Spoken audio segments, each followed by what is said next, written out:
人的轰炸，如那种我全是空气中和充气中的发疯的猛犸。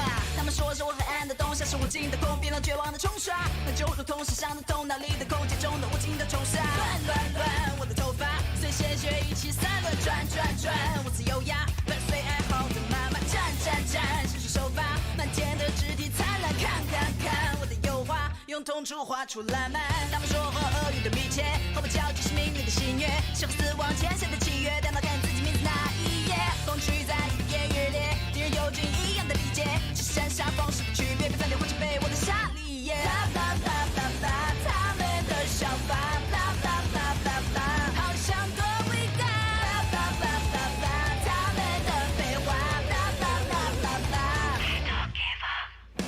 随便你怎么看我，随便你怎么看我，不是世人的言语评说，我心此刻分辨清楚。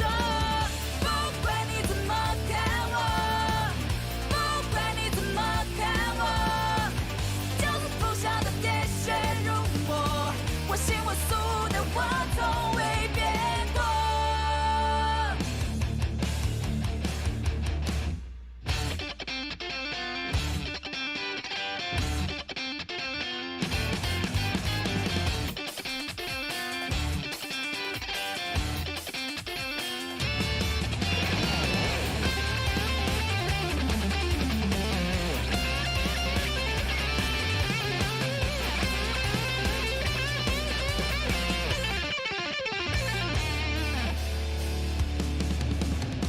说我是鼻炎和桃花，虚假却真实这刻画。他说这真的真的后人跟着有人真实的可怕，一幕幕清醒的策划，一出出无端的责骂。他们的规则让我跪着你做了那对吧？守住的秘密，不予痛出寓意，自我游牧共毒龙飞风无空无的记忆，那些冻住的记忆，犹如浓雾的地狱，让我无法融入与之共无庸俗的利益。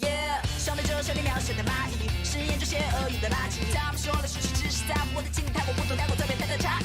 选择把一点当作家里，还是当作驯鹿上的插曲。我也无所谓，只想着一个地方放松手机，痛苦肆意滋养我的杀气。啦啦啦啦啦，他们的想法，啦啦啦啦啦，好像多伟大。啦啦啦啦啦，他们的废话，啦啦啦啦啦，I don't give up。随便你怎么看我，随便你怎么看我，不是世人的言语评说，我心此刻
dream. Play with me if you don't want to cry. Or dance with me.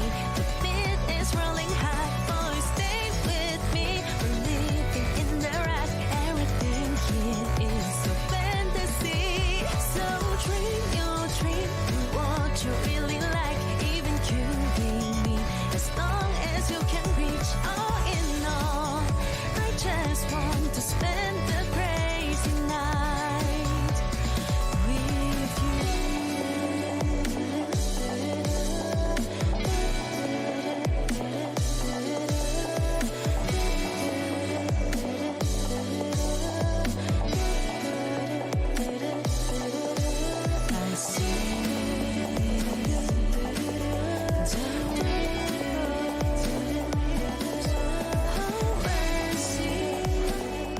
I How we doing, fam? crazy night with you. Play with me if you don't want to cry. Or dance with me.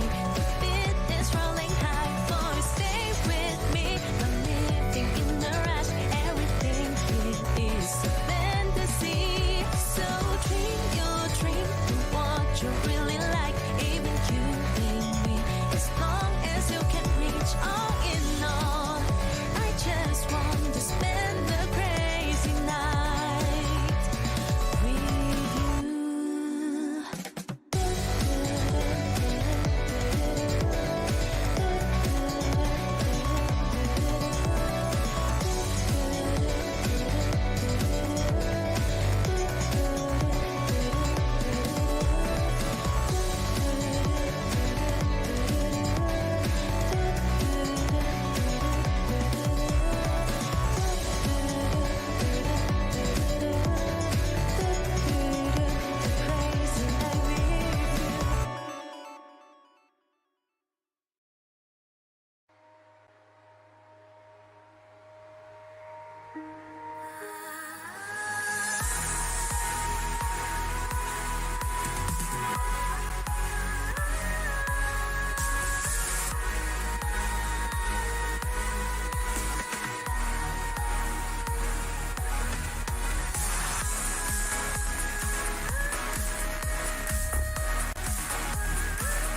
How's it going? How we doing?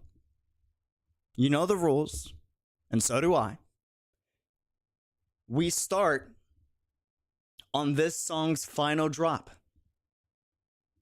Y'all excited? Y'all ready? Anyone new to PGR, by the way? Is anyone like in the stream popping in and is like, all right, I think I've heard about this game. I think I've seen Dreamer stream it a few times. And he's streaming it again. Maybe I should I don't know. I got mixed feelings about it. Yeah, if there's anyone in the chat like that and you got any questions, let me know. Let me know. New patch, we here. You know the rules and so do I. We start on the final drop.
Hey, yo, Ravias!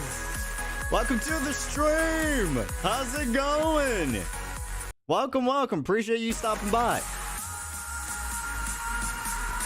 Alright, fam, here comes the drop. You know the rules. So do I.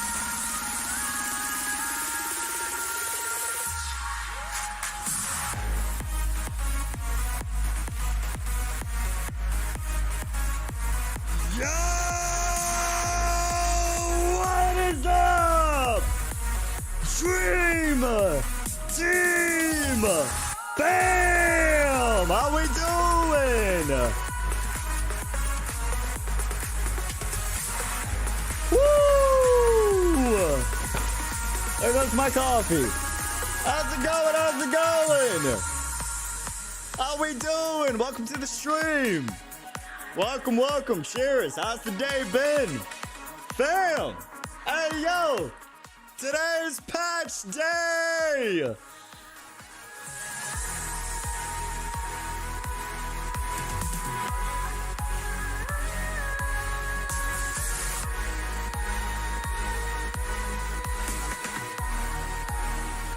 Oh, man! Bro. Oh, dude. Listen, I love a lot. Actually, that's a lie. I don't like many music game studios. I don't. I'm very picky, actually. But, bro, when it comes to hype, like just pure hype in a song, Vanguard sound does not play. For those that don't know, all the music that you've been listening to in the stream starting soon screen is by Punishing Gray Raven and the music company that is behind all the soundtracks, Vanguard Sound. JR, welcome back to the fam for 13 months. Thank you for becoming a member and hitting that join button. Oya, oya, oya. How we doing? Oh, man. All right, patch day is here. Now, I listen, I like to start off the stream with bad news so that we can just focus on the good vibes, all right? So I got, like, two things. The second thing is nowhere near as bad as the first.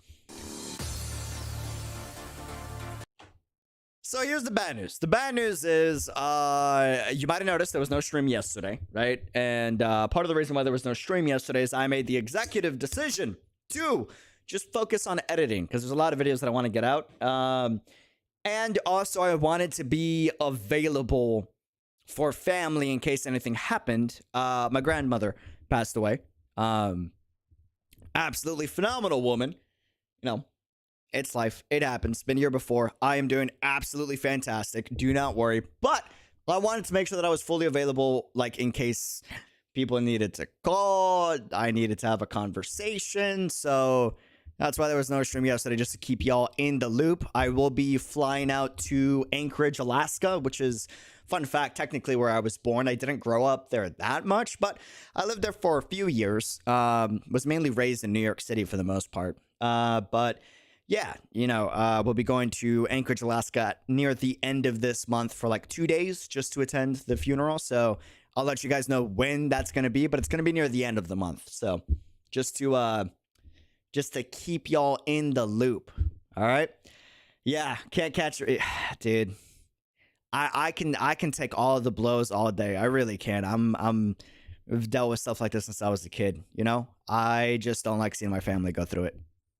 That's what kind of eats away at me a little bit. You know, I'm good. I'm chilling. I'm fine. I've been dealing with blows since I was a child, and my parents even more so. But it's harder when you got to see family deal with it, and you know that's not necessarily the case for everybody. So it is what it is. It is what it is. You are from Alaska. I don't consider myself from Alaska because I didn't really grow up there at all. I was born there. That's where I was conceived, you know? So I consider myself from New York City because that's where I actually spent the entirety for the most part of my childhood. So yeah, it is what it is, you know? But yeah, I'm good. I appreciate the love. I appreciate the support. I'm mainly like keeping y'all in the loop. That way y'all know if well, I'll let you guys know too when it is, but when I fly out to Alaska, it's not like, oh, there he goes again. It's just family can't catch a break, man. It is what it is. So yeah, it is what it is. That aside, I got other bad news. Nowhere near as bad. But you guys know the rules. We know how PGR works. It makes sense. More games should do this so we don't have like lag issues, because I have lag issues in every other game that does not do this the day of. As you know, new patch is here. And for a new patch to be here, that means we gotta wait a day before we can actually, you know, go swipey and you know, spend the black cards in order to get the constructs that we want, or the what do we call them in global? Transcendence, I believe.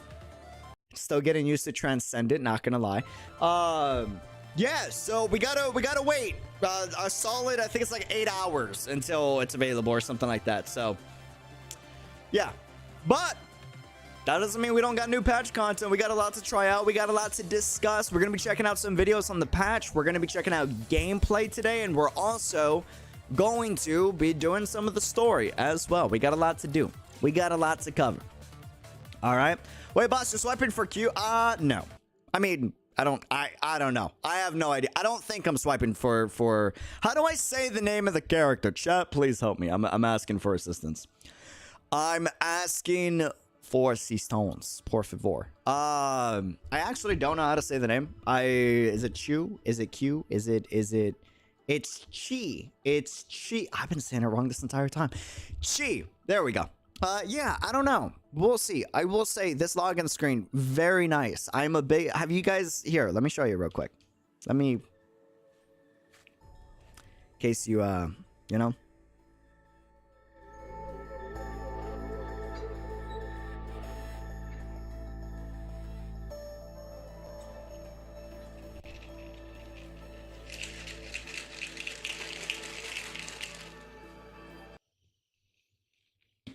To my moderator, Lug.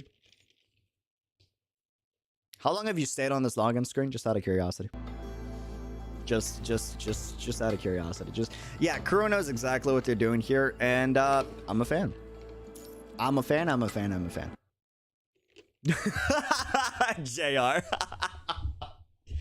Wait, hold on to save my account. Hold on, wait a second. Did it just like, I gotta log in because it's a new patch. Hold on. Give me uno minuto. I forgot that they auto log us out on new patch days.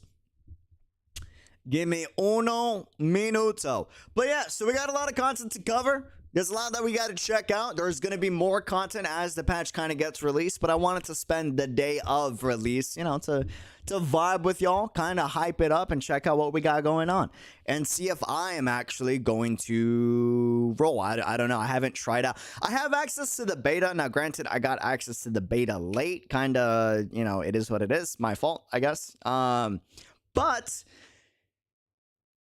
here's the thing is I can't have the beta and the live server at the same time. I think one uninstalls the other. So I was like, if that's the case, we might as well just stay with the live server and just wait like a day and then we can check it out on our own, right? But for the most part, I think we're going to check out video gameplay.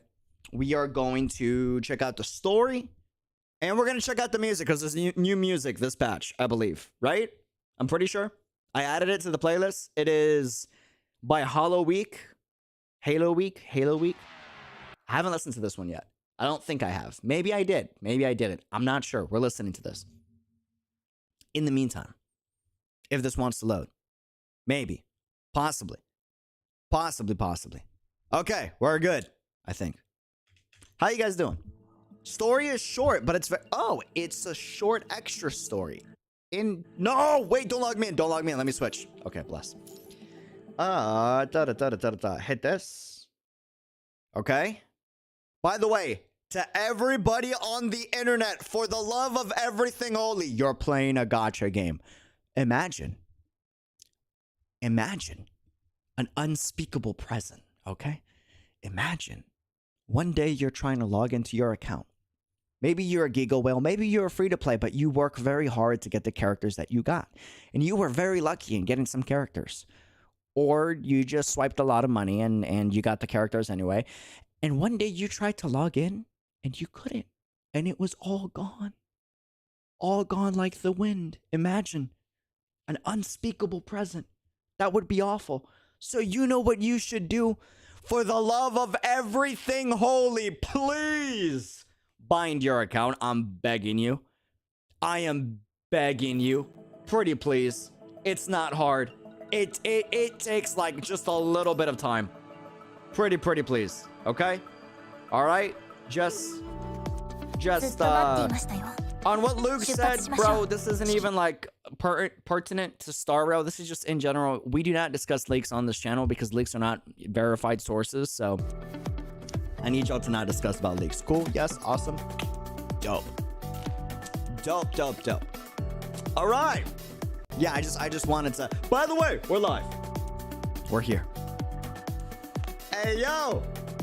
That's Scythe. Welcome to the chat. Turbo, Raven, Miko. Phenomenal profile picture, as always. Welcome to the chat. Zach, Ken, JR, Luke. Thank you for the moderation. Help. I appreciate it. Welcome to the chat. The Dave. Welcome. Code, Camus, D, Chris, Ghost, Emily. Is that Emmy Juju? Question mark. Out of curiosity, maybe. I see the hat. I'm assuming. I could be wrong. It could be an Emmy Juju standboy. In which case, you know, like to each their own, but I respect it, my dude. I respect it. How's it going? Welcome to the chat. How we doing? Beauty, where did you go? Is it a black screen? Hold on. Are we back? Did I hit the... Oh, can I expose myself real quick? So you're probably wondering, Dreamer, what was that? Why do you have a black screen on standby? Hold on. Wait a minute. Dreamer, what was that? How did you do that? Wait a second. Why did you have a black screen as a button? Hold on. That's kind of sus. It's almost as if you have a black screen so that you can pretend that the stream crashed to dodge a topic. Well, chat, confession time. Listen. Listen. Hey. Listen. All right.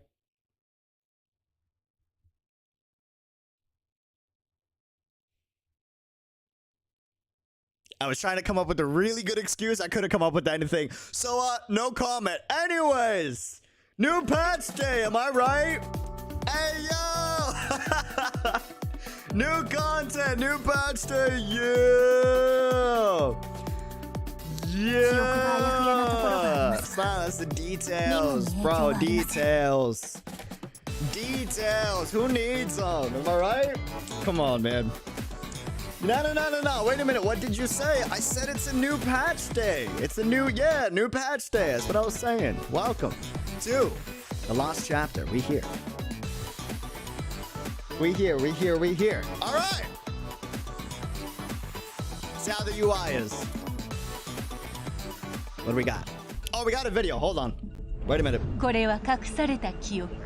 Oh. Bro, the new map looks sick. 封印された歴史真相は時の流れに埋もれるでしょうしかし人類の輝きは永久に記憶される我々は忘れないだからこそここにいるお前には永遠に理解できないだろうが Luna! Oh, snap! Hey, yo, wait, hold on. Listen, I know we had this conversation last stream, but it somehow went in one ear, registered, and then I guess it went out the other ear when I went to bed and woke up. Bro, Luna boss, this patch? I swear we had this discussion last stream. I'm a bit of an airhead. I forget things. Listen. Is that we confirmed that, right? Is that a yes? Yes. Oh my god. Hey, yo, that's gonna be hype. Oh man, wait, that's actually gonna be insane. Dude. Holy hell. Okay. Ooh, the UI is nice. Yeah, the one... I gotta say, like, the one thing that I give credit for PGR is the graphic design is spot on. It's... That's my son. You see that? Bro, it switches. That's so sick. Yo. That's actually so freaking cool. What? Then I go back in. Okay, then I go back out. And then I go back in. Oh, bro, that's so freaking cool. That... Dude. Chang. Hey. Chang. Excuse you? Listen. Turbo Hunters. Hey.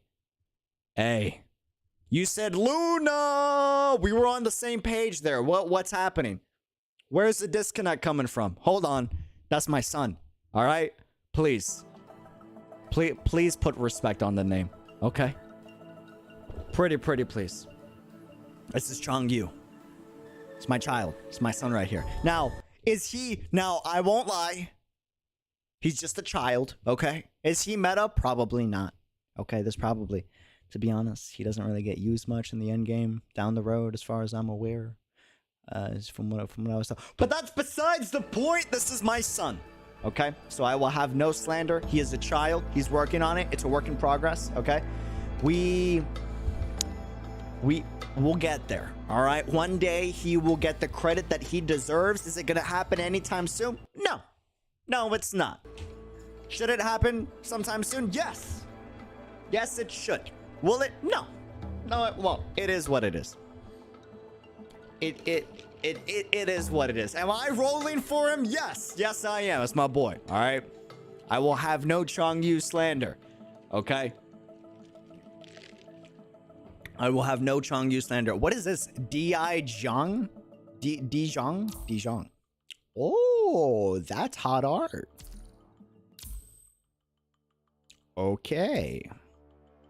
It rests peacefully under the Kowloon metropolis, where it should remain undisturbed. Hey, yo, wait a minute. Is this Chi's backstory? Out of curiosity, his gameplay is so good. That's what I'm saying. He's about it. Hand-to-hand combat, you know? Okay, so this is her interlude. This is her character story. Got it. What about my boy? Sea turret, maybe? Not sea turret. That's this is mats, materials. What are we looking at for mats? Ancient archive. Okay. Bro, this looks sick. What? Dude, the art on this is actually fire. This might be one of my favorite memory sets, just from like an aesthetic standpoint. Yo! Hello? Dude! Alright, what are we rocking? Hold on. 6-piece set gains 24 energy upon entering concentrated will. Immediately gains 1 signal orb of each.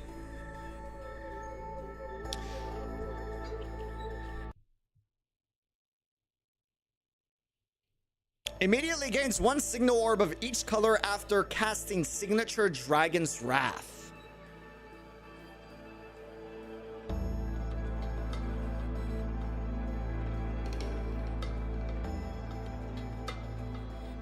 Okay. Ooh, this soundtrack hits.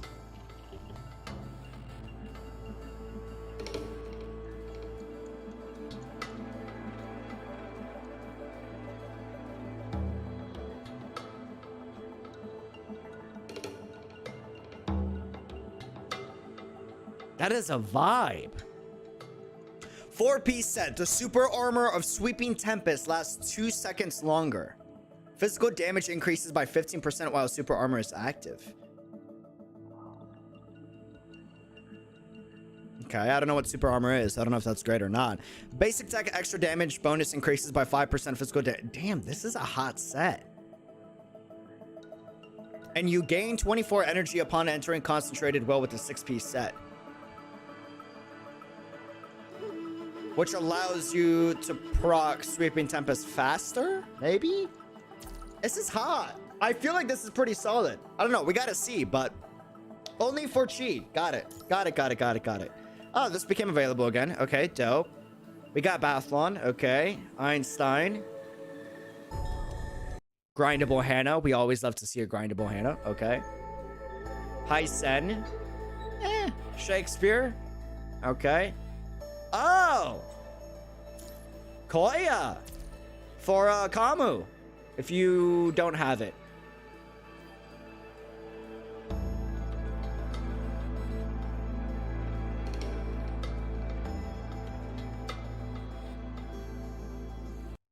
Grindable Darwin. That's kind of. Well, we'll save guild runs for off stream. That's kind of nice. Cody, okay, not bad. Da Vinci and Darwin. Ooh, wait a minute. This might be nice. What's the verdict on material efficiency for grinding for serum? Here. Antique book. Okay, this is just collectibles for the most part. And then we got mats.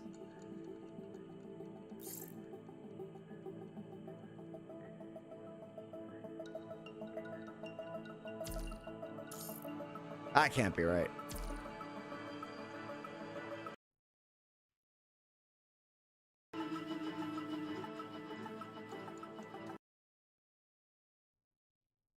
Is there a limit? That can't be right. There's got to be like a hard limit. I can get like maybe like what, 80?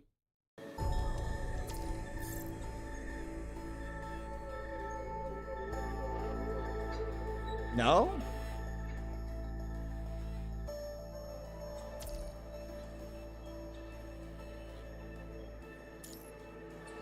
Any event patch is better than A. I'd imagine. Okay.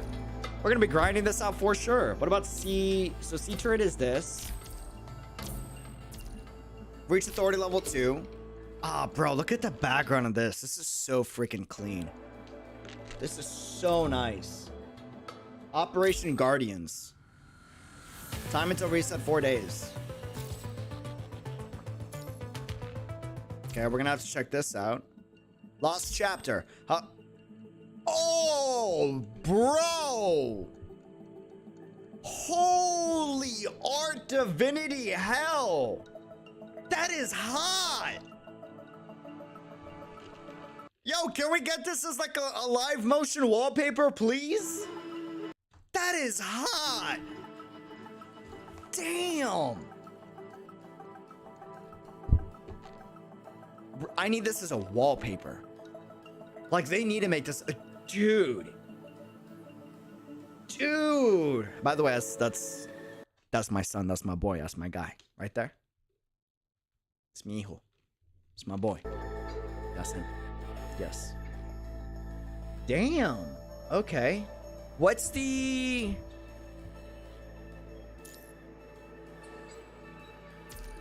I'm assuming this is the last stage, right? Maybe. What? How long is this?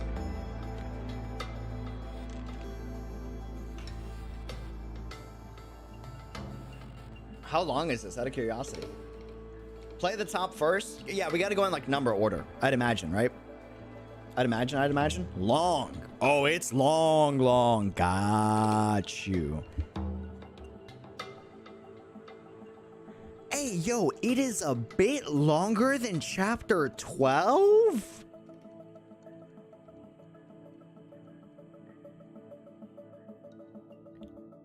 Damn.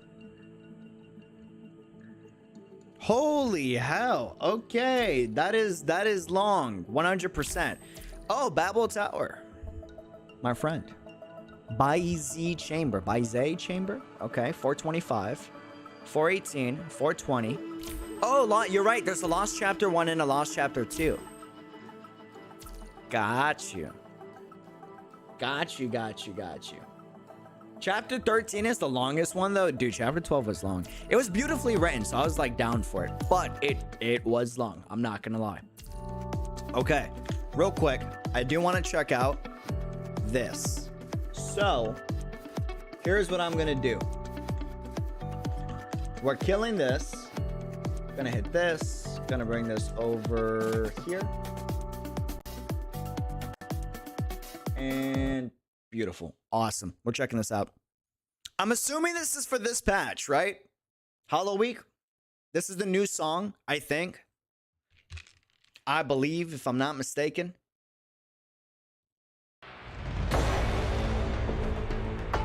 I have no idea if we've heard this before or not. Nah, I feel like we've heard this before. This is for the boat. Oh, okay, that makes sense. I was like, is there a new one or not a new one? Question mark. Did we get a new one for Lost Chapter? Yes, we did. This is for 11. What's the name of the track?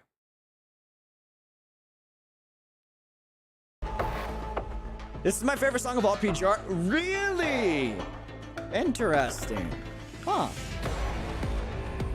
There's another one. What's the name for the other one? Yeah, this is for No No Ouroboros. We've heard this one before. The new one is... I'm gonna copy pasta that.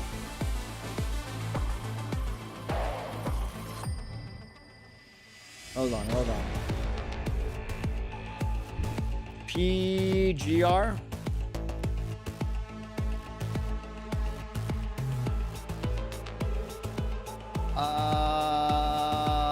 Anti-General. Anti-General. I'm aware it's on the Vanguard Sound channel. I just don't know which one, like, what's the name?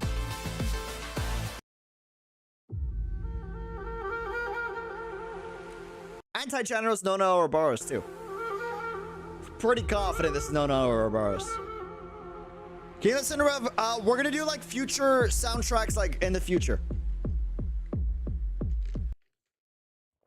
Yeah, that's not it. That's not it. It is? Yeah, but which is the song for this patch though, fam? What are we rocking for this patch? Did we get a new one? Yes, no, maybe, possibly, hopefully. If not, totally fine. I'm just trying to figure out. Chat, hey, focus. Chat, listen. Hey, we're not doing Revelation. We're not doing future tracks. Please don't confuse. What is the track for this patch? What do we got? It's 2 for Nona and Lost. Wait. It's 2 for Nona and Lost. What is it though? It's still Hikari? Oh, is it Hikari? Are we rocking Hikari from chapter 12? Let me see. Let's see if I can just like look it up. Lost Chapter. Lost Chapter. They share BGM? Got you. That makes sense. Let's see what we got. I'm rewatching this real quick.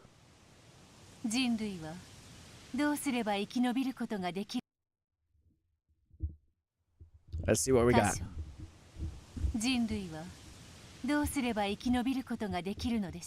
My boy! My son.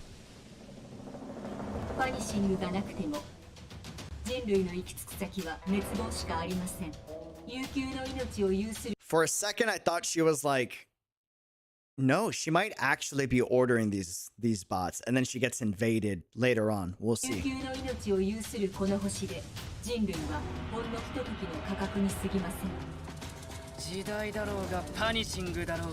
It's my boy! Yeah. Tanjiro's voice actor.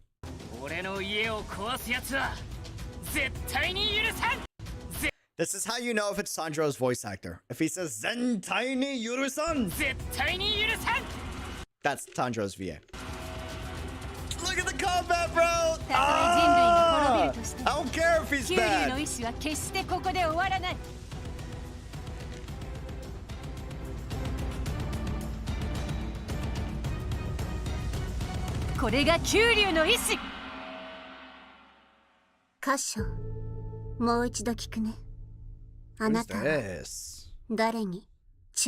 Oh, Luna. Bro, fudge, man. I mean, Oh, bro. むやみにもがく虫けらに存在する価値があって。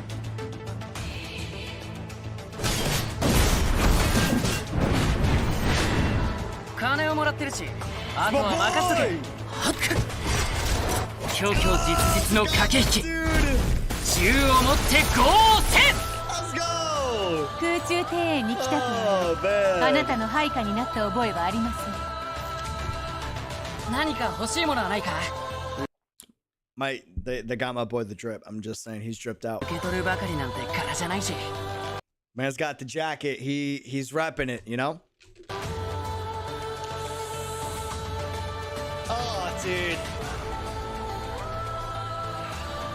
On a scale of 1 to 10, how badly am I gonna get violated from Luna? Just curious. I'm just like how does she stack up against like Alpha, against Qi, right? Like, where are we? Is she, you know what I'm saying? Like, is she going an 8? Are you like oh okay. Well, where does she stack up against, like, you know, Qi and Alpha, you know? She's an ex-Pancage boss. Oh, okay, got you. Got you. All right.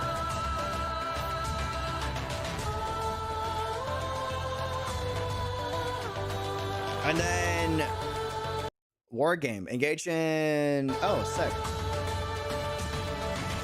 This is what we were seeing that's already unlocked. Operation Guardians. Execute patrol plans to collect different supplies and complete battle missions.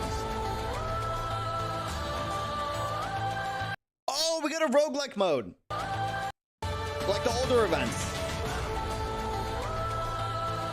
Dope! Book of Toro. Commandant and the crew arrive at a whole new area. What tales of stories await? Oh, is this gonna have story in it?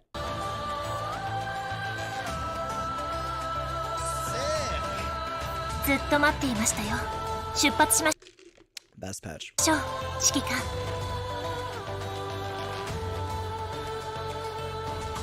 Pancage Luna is very, very tanky. That's scary, man. That's scary.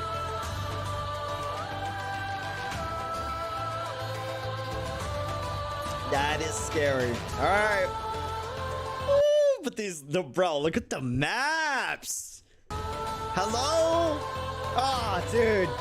It's gonna be nice. Big fan. I hope that's a boss fight zone. I really want this to be like a stage for a big fight.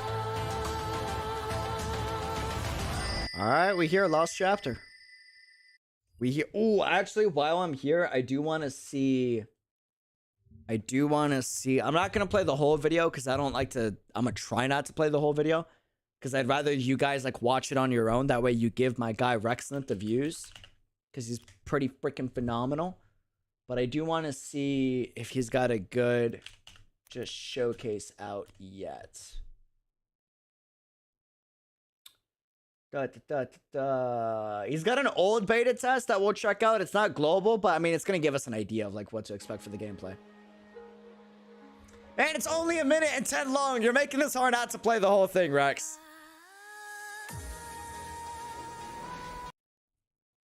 Hey, yo, is Hikaru really the song for this patch? I'm down with it, man. Oh, damn, her weapon does look hot. Oh, damn, listen, I'm not gonna lie. That weapon do be looking kind of nice, all right? Like, Rexnant's on vacation in Australia? Oh, yeah, I heard. I saw on Twitter. By the way, bro, please. He's handled the punishment virus. He should be good. I hear scary things about Australia. I don't know how much of it is true, but we'll see. we'll see.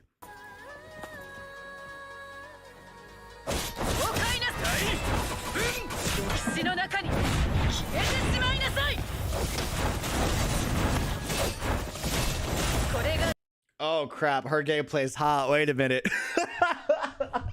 Hey yo, hold on, give me a minute. Hold on.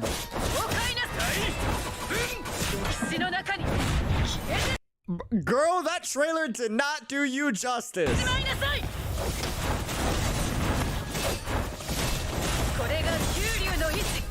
Damn! Hey, yo, wait a minute! Hold on!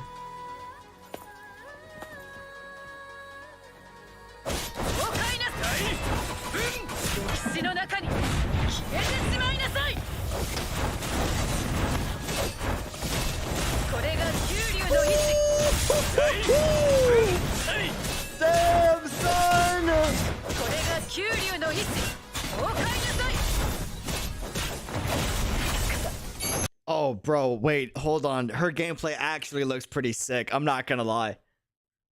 I like fast, responsive gameplay. This is pretty up there.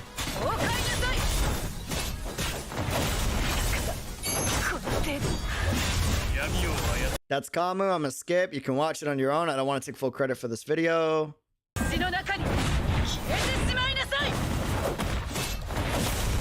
Her gameplay actually looks pretty lit. You can try her now. Wait, really? Where? Lost chapter? Hold on. Wait a minute. Don't you bait me. Where at? Saber. My guy. Right now. ¿A dónde? ¿A dónde estás? ¿A dónde es? Dígame! Where are we at?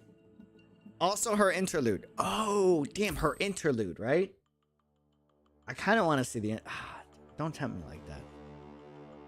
Lost chapter with Changyu too. Story, middle one. Her interlude. Fam, are we doing interlude or are we doing story? What's the move? What are we doing for today's stream? I'll let y'all decide. What do you want to see?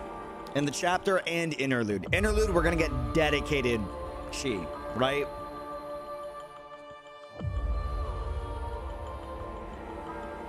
Would it make sense if we do interlude first and then story? That way we have context of her as a character. Hold on. I actually think it might be smart if we do her interlude and then we do the story in like another stream. That way we go in understanding a little bit more about her character, because right now I actually don't like her that much as a character. Her character writing is fantastic. I'm just saying, like, because I don't know her motivations, she comes off a little, what's the word? Pretentious? Just a little bit? I mean, granted, she's the queen, so it kind of makes sense. But still, you know what I mean? I feel like interlude will give me the background info. Both are okay. I feel like I might need the context. Story's the Changyu focus in the beginning. Got you. Yeah, I'm gonna go with the interlude then. We're doing interlude. I'm gonna do interlude just because if there is more complexity to her, then I would like to know what it is.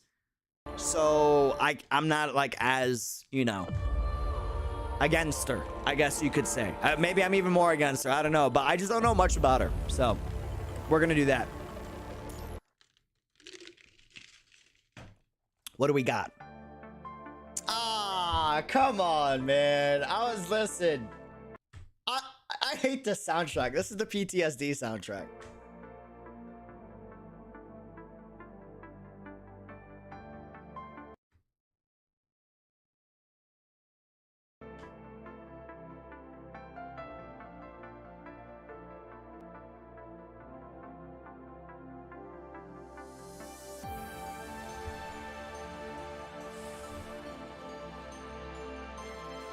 I hate this track, dude. It's like we just started. Bro, I was enjoying my coffee. Darkness dissipates and I awake once more from my slumber. This body no longer requires sleep, but I still try to keep to the normal schedule of humans. Grinding gears reverberate in my ears, making my way through this dark path through the stratum. I arrive at a familiar city that should have died out during the Golden Age. The survivors of the battle built this unknown cemetery with bricks and tiles of the KCC. It rests peacefully under the Kowloon metropolis where it should remain undisturbed. An artificial sun hangs above this underground complex, creating a day and night cycle for the humans that reside here. Faint blue shadows stroll in the streets, and they are the masters here. Several groups gather here talking amongst each other. As I walk along the path, my surroundings distort momentarily before a familiar face appears next to me.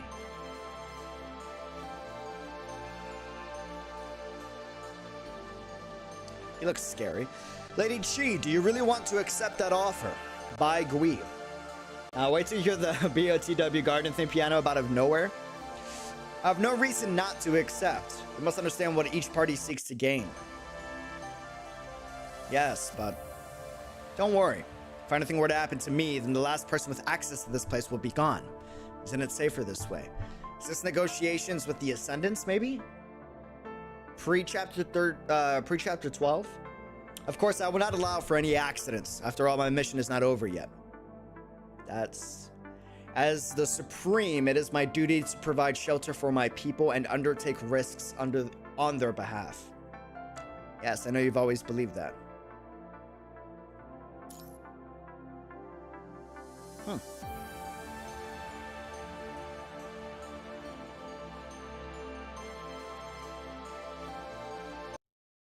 See, that's already like a line of complexity that adds a bit to her character. Whereas before, I thought that she was a little too oppressive as a dictator, but this is kind of challenging that notion. I will return safely. As I say this, I hear Bai Gri's voice all around me. I know. The people of Kowloon all know. After saying farewell to Bai Gri, I walk aimlessly along the path. My vision module scans the buildings in front of me. Resting my hand on the guardrail, I close my eyes and follow it as my guide, letting memories fill my mind.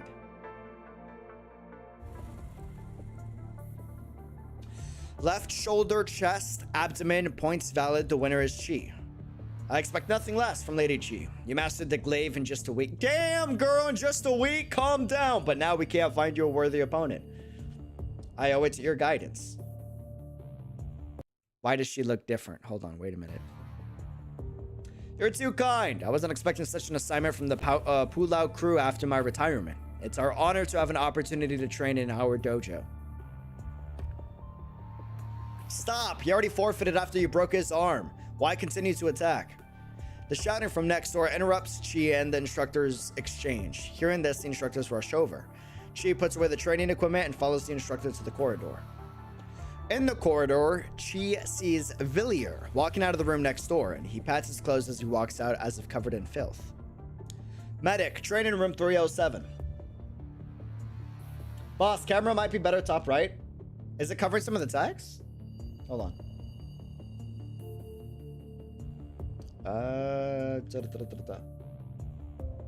Wait, why? This looks pretty good. Question mark? Yeah, it stops way before the camera. I feel like we're solid here. Right? I feel like we're solid here. I think. Not Federal. Thanks for the super, by the way. Pale old man in a blue robe wheels out the elevator on his wheelchair, accompanying the medical staff. The exposed scars on his torso indicate that he had a traumatic experience. After the medics close the training room door, Villiers stands beside Qi and salutes the man in front of her. Don't blame me. They really do be siblings. They look very spot on similar. Very spot on similar. Is this why Villiers apparently dresses up at Qi at one point, right? If I'm not mistaken. Most likely. It does cover some? Hold on, we'll see. Villiers, I don't want to blame you. I want to thank you.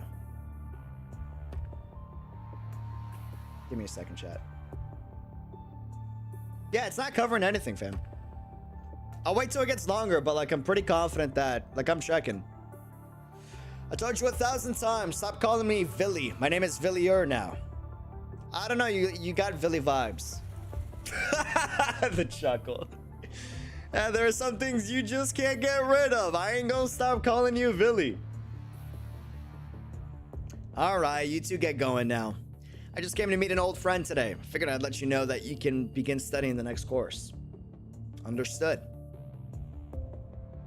Qi and Villiers salute and proceed toward the elevator just as they pass the wheelchair, and the man speaks again with his hoarse voice. Still remember what you were taught last class? You mean the Imperial Doctrine? Want me to recite it for you? He looks scary, man.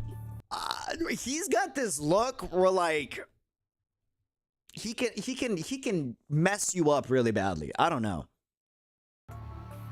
Like, that's a scary dude. That won't be necessary. The doctrine only defines one central dogma. Imperial learning is only a political tool of mankind. We should not restrict ourselves too much. Results are of utmost priority.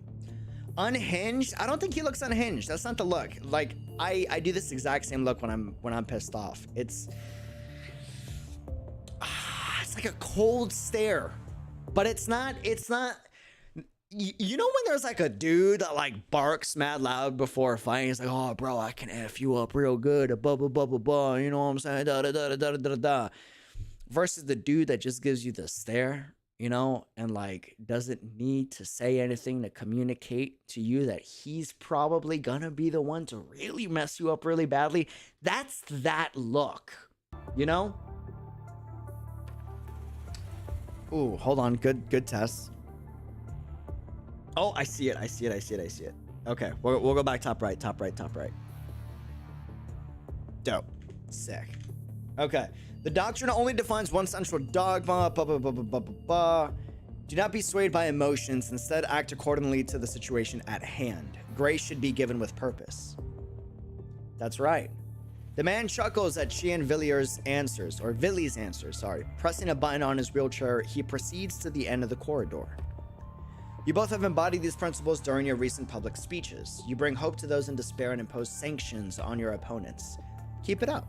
The family looks favorably upon you. As others have said, you two are the most capable members of our family.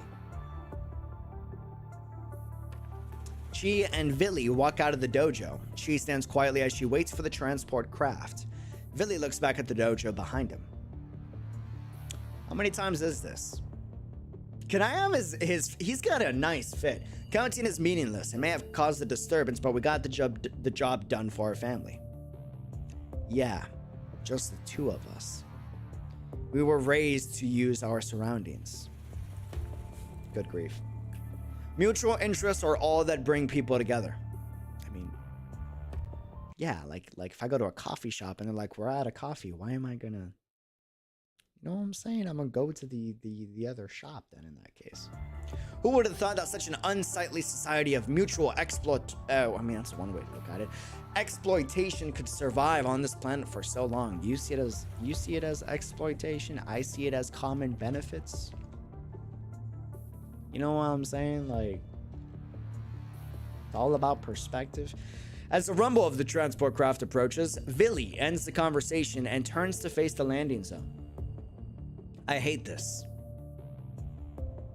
Get the man some coffee. However, Qi just stands there looking out for Villy from behind. Hate? What sort of feeling is hate? Wait, she already like a construct / weird ascendant at this point? Or has she just not been exposed to it? This is the archives of the Kowloon Chamber of Commerce. It is a symbol of history and glory, and it stands in a corner of KCC as a witness to the footprints of our ancestors.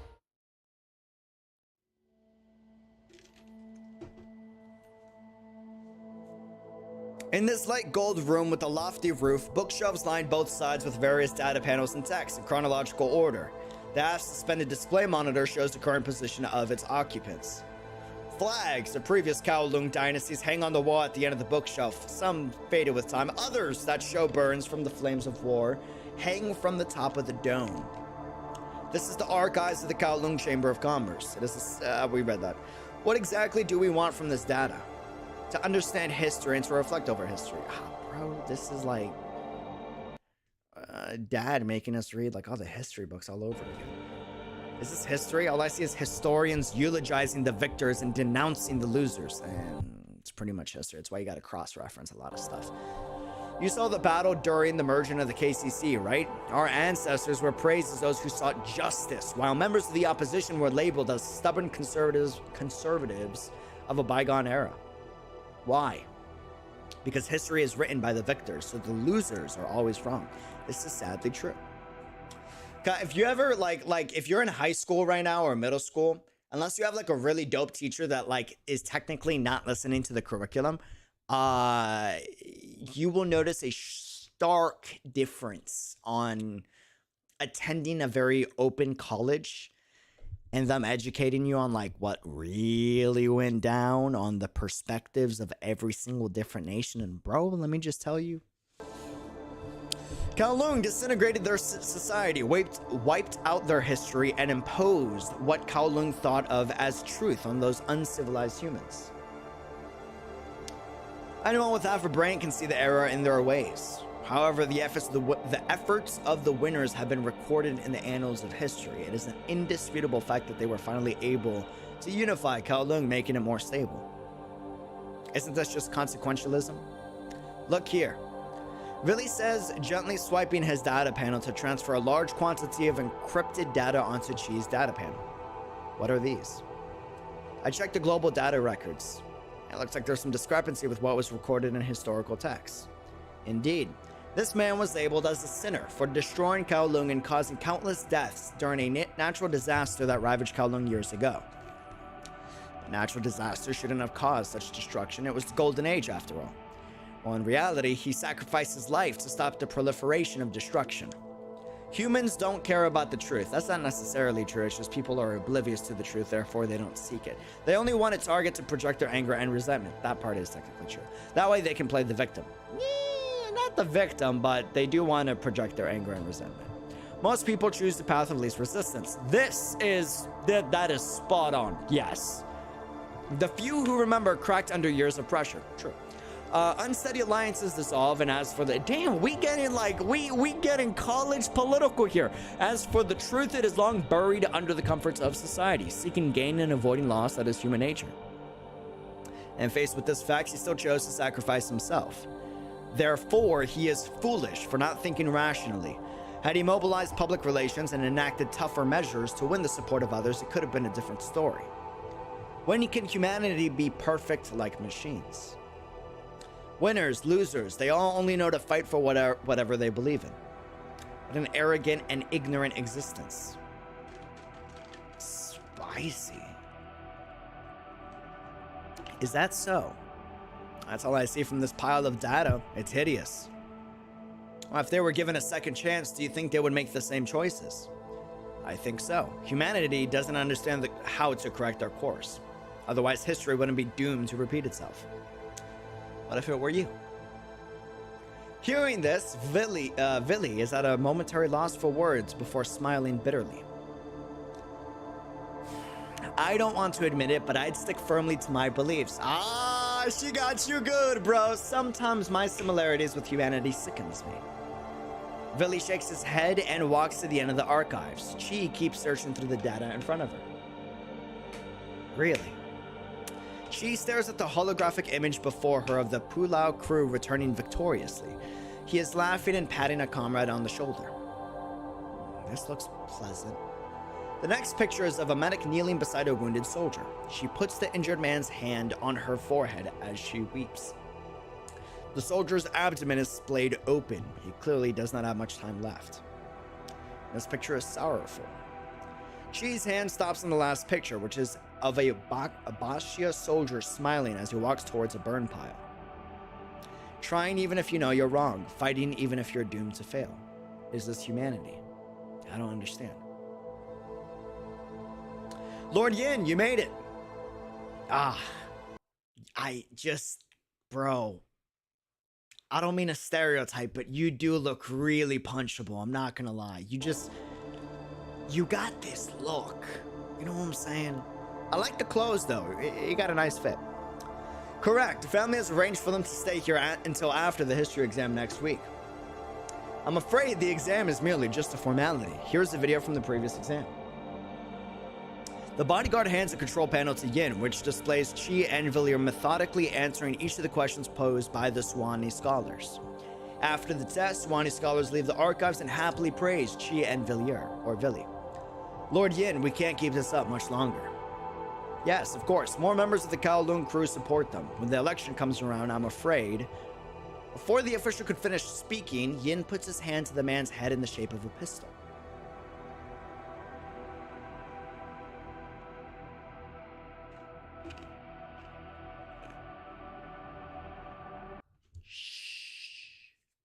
Do you hear that? What? The Ode of Time. As time goes on, Kowloon continues to expand and generations of dynasties come and go. There are miracles and disasters, redemption and tyranny, inspirational history, and tormenting laments. Yin speaks as he walks towards the official, and the official gradually steps back until he reaches the corridor wall with nowhere to retreat. These are all watershed moments in the river of time. Predecessors will eventually become lost to history and be trampled by generations to come. Is that what you were trying to say? No. My humblest apologies. I misspoke. I beg for your forgiveness. Our family taught us that history is inevitable. But the family has some unspoken agreements. You do not need to give up what you possess so easily. Give this man a hug. Yun lowers his hand and smiles as he pats the official's cheek. Oh, hell no. The official cannot help but tremble in fear. Lucky you. I'm not carrying a weapon today. Yin turns to leave after speaking, and the official finally breathes a sigh of relief and then collapses against the wall. But just then, Yin sticks out his left hand in the shape of a gun and points it at the official. He mouths, "Bang."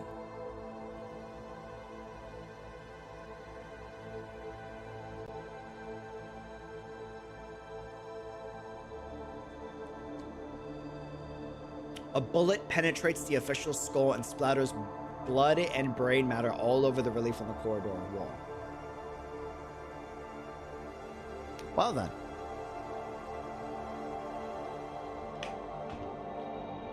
The guard holsters his silenced pistol and pulls out cleaning supplies to clear the scene. The senior official bows his head in silence and follows behind Yin. Yin looks at the closed door to the archive, sneers coldly, and then turns away. Those two monsters. Don't restrain ourselves and use whatever means necessary. Isn't that what we were taught? Understood.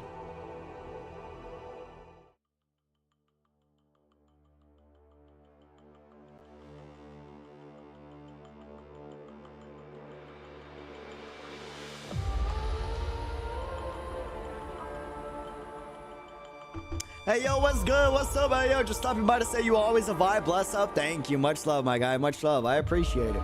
Hello, and real first time coming here. Wisdom of Guardian Wolf. Dude, welcome to the chat. Welcome to the live stream. Fam, warm welcome to both. Pretty please. How's it going? Welcome to the stream. That's kind of... I need a minute. That was... okay.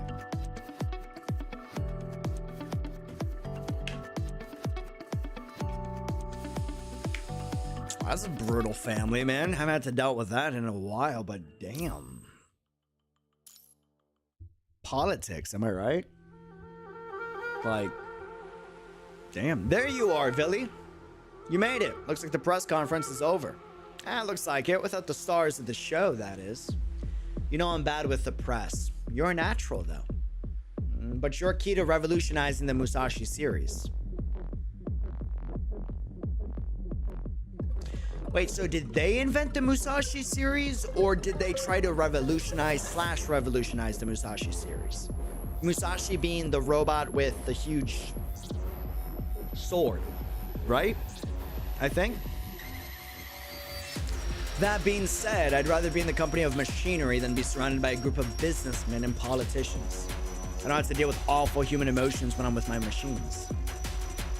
Yet. A perfect creation like that is only suitable for people like you and me. Sorry, getting ahead of myself. Improved. Innovation, I think. Got you. Villiers puts away his book and gets up from his seat. Now that the press conference is over, let's move on to our next destination. The family transport craft will arrive here in about 20 minutes. Alright, but then you should turn off the machine. What machine? Now he's just sitting here reading. I didn't touch any machine. Just as Villiers is lost in confusion, Chi kicks a screwdriver on the floor straight at him. Villy barely reacts in time just as he turns to dodge the attack, and the screwdriver brushes his cheek as it flies past. Turning his head, he sees that one of the exhibits has somehow entered attack mode. Musashi 6 picks up the cannon and swings it at Villy standing in front of it. Or is that 4? I think it's 6. Chi attack offsets Musashi 6's swing, allowing Villy to jump over to her side before the next attack arrives. Damn it. Short circuit? Nah, it doesn't look like it. Let's take it out first. This isn't worthy of being called my creation. Yep. Chi, that's adorable. Chi nods and walks towards Musashi as it struggles to break free from its electronic restraints. Ooh, do we get to try out Chi? Is this where we try out the new, Transcendent Beauty? Not gonna lie. Alright, let's see what we got. White, red, blue, yellow, white, red, blue. Activating command, enemy sighted. Take it easy. Oh! Okay. Damn, she's stuck. Hey! I was having a moment, all right? Damn, she's styling. The audacity of this man, bro. Pop this. Ooh, wait a minute. Oh, my bad. There we go. Oh, wait, am I supposed to do like a passcode? I was not realizing I had to do a passcode. Uh-huh.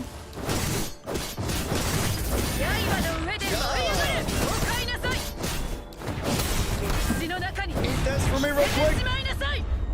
Nice. あと何回このような無意味な戦いをしたら無駄なあがきをやめさせられるのでしょ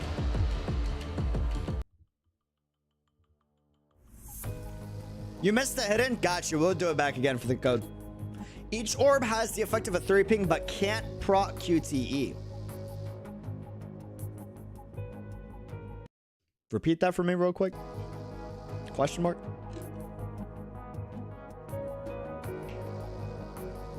Looks like the malicious code was uploaded 5 hours ago. The machine was still at the Pulau Cruz Ordnance Factory at that time.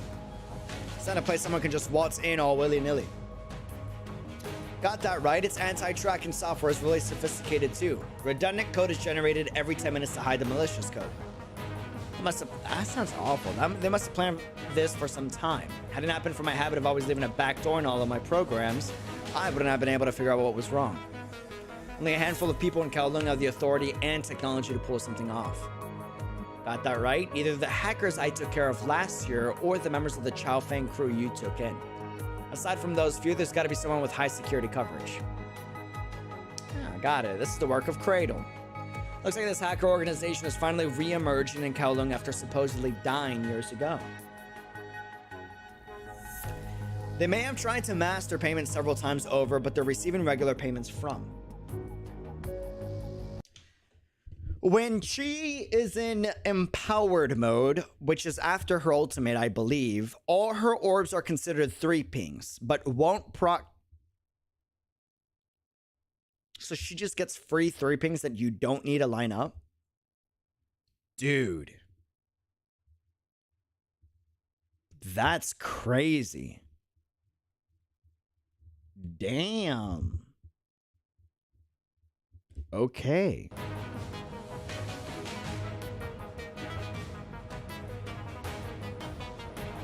It's the core passive, but how do you trigger the core passive though is what I'm saying. Or is that just it? Like she always gets a free ping. Does it need to be an ult until gauge is filled? It's empowered?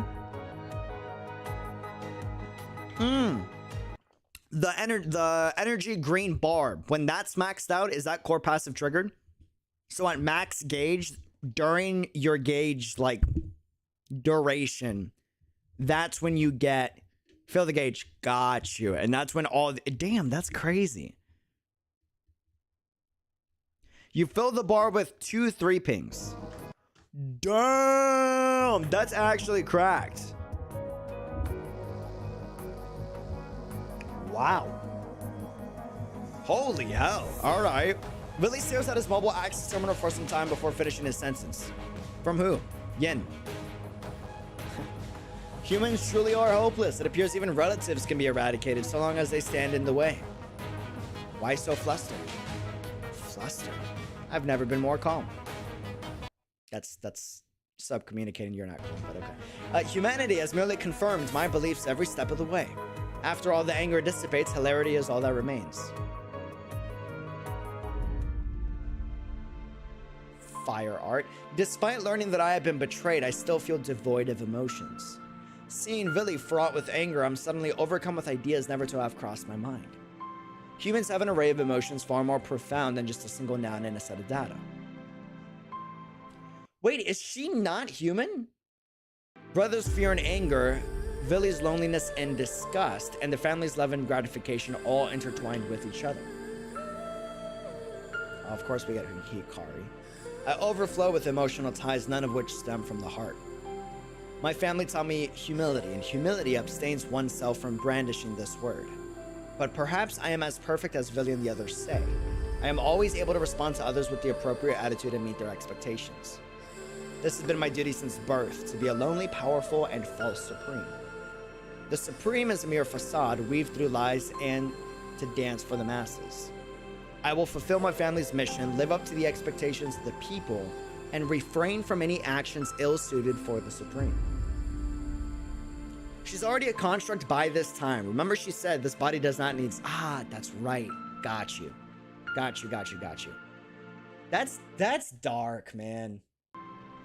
A ruin devoid of warmth lies beneath my shell, drowned in indifference.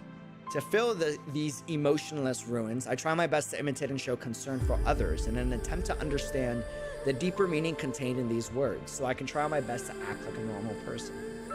But the repairs I made on these ruins merely end up disappearing into the sea without a trace. Some things just cannot be imitated.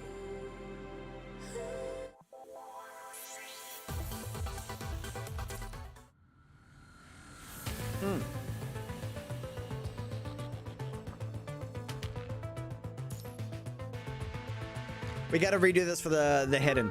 Hold on. How do I trigger the hidden? What do I gotta do here? Do I gotta like hit like... Do I gotta pay attention to the code? Question mark?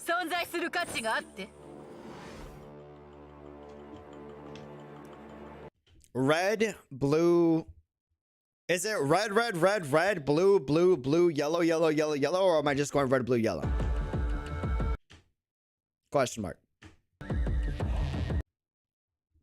So am I triggering red 5 times and then triggering blue like, you know, 6 times? Or is it just like red, blue, yellow, and then I'm done? Bro, that is complicated as hell. How many color zeros equals how many orb pings?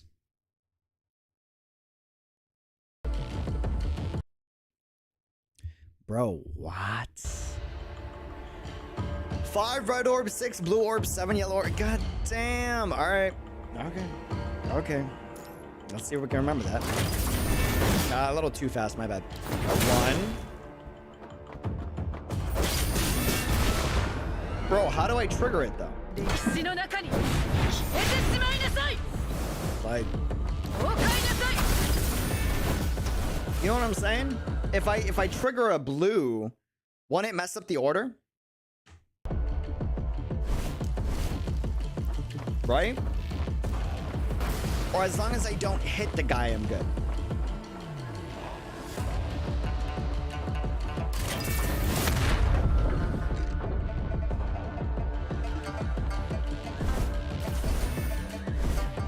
Out of curiosity, what are we working with? How do we do this?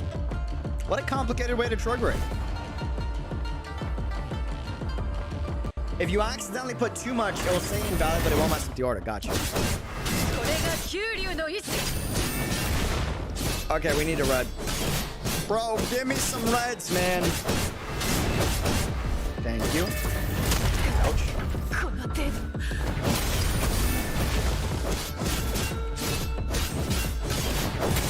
Okay, I think that's 4. Okay. Now it's blues. I'm pretty sure. Ah, bro, really? Oh, that's so complicated. Oh, the order doesn't matter? Oh! Okay, that's different then. Got you. Ah, bro, that's still so weird. Can't say I'm a fan of that. I'll be honest with you. Can't say I'm a fan of that. It's probably the only one where I've had like issues with like a hidden where I just don't think that's intuitive. Okay. So we don't need to hit it at all, is what you're saying. So it's 5, 6, 7. So let's try to do 1. That's so dumb, dude. There's 1. 1. Okay, we'll just do red, blue, yellow, red, blue, yellow. That's the plan.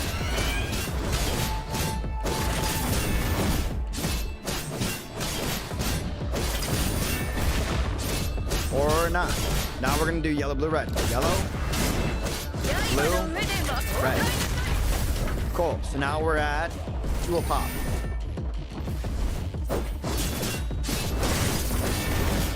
Blue, yellow. Oh, I can dash like that? How do I trigger that? That was sick. Red. Now we're at 3 a pop. Red, blue. Ah, now it's dead though. So I can't. Yeah, that's kind of dumb. I'm not gonna lie. Okay, I'm gonna have to like not hit the Musashi for like 90% of the attacks because we kill it too fast. We kill it way too fast. So I'm gonna just go off in the distance and like trigger our orbs and then we'll kill it afterwards.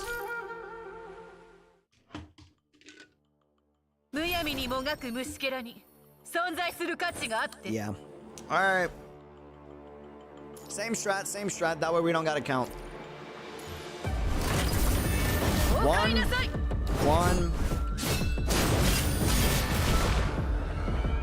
Bro, give me a red, dude.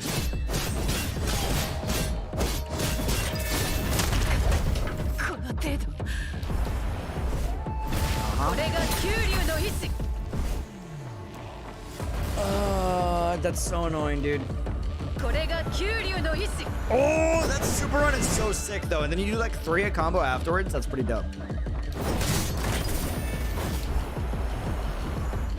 Yeah, but then like you gotta hit the Musashi in order to like get more. Yeah, I gotta say that's probably like one of the dumbest hidden things that I've seen. Like hands down. Hands down.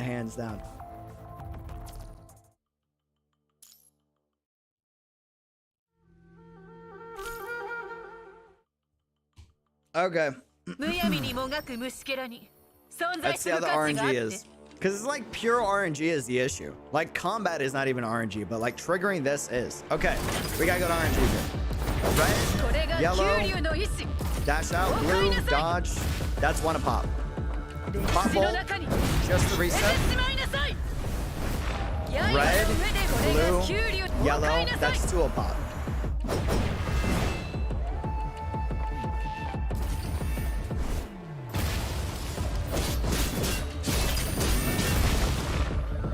Red. Now can we get a blue and a yellow? There's a yellow. Can we get a blue? Awesome. There's yellow. There's blue. That's 3 a pop.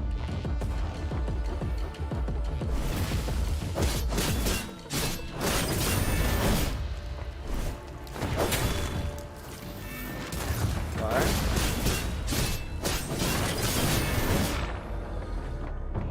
That is blue. I need a yellow.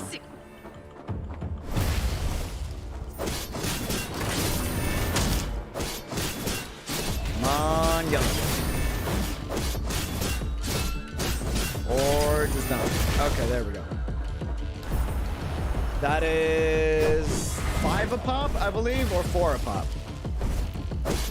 I think I just hit my max reds. So we should go blue 1 more time. And then yellow. And now I just need yellow. But I'm gonna need to burn like 1 ping in order to get it. Nope, never mind, we got it. Okay. Now I just finish off with 1 yellow and we should be good, right? Also tip, check difference. What do you mean difference? What does difference do for me?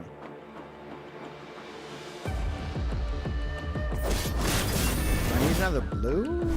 Maybe? Might need 1 more blue.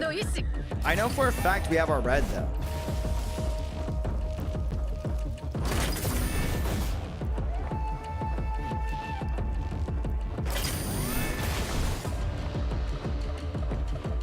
Well, yeah, I'm aware of the do math, but what is difference doing for me?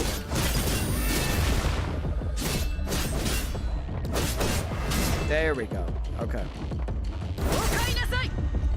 Fudge. I don't know if I got it. We'll see. 無駄なあがきをやめさせられるのでしょう。 I think we need to trigger like all 3 passcodes, right? In order for it to get right.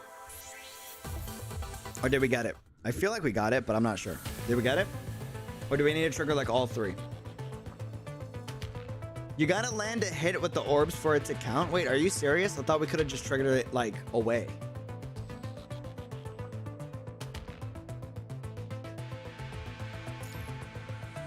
No, we do need to get all 3.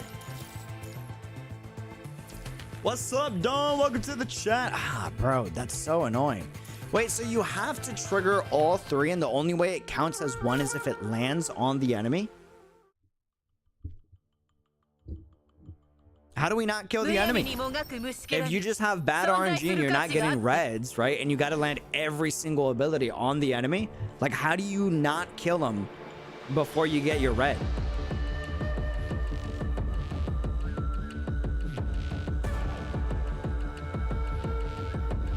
Use useless orbs when it's away. Hit to enter the password. Don't use ult. That's how. Okay, I'm aware, but still. Matrix ping still count as 3. Okay, wait. So a ping is not counting as 1. Matrix ping counts as 3. So 2 pings will count as 6, is what you're saying.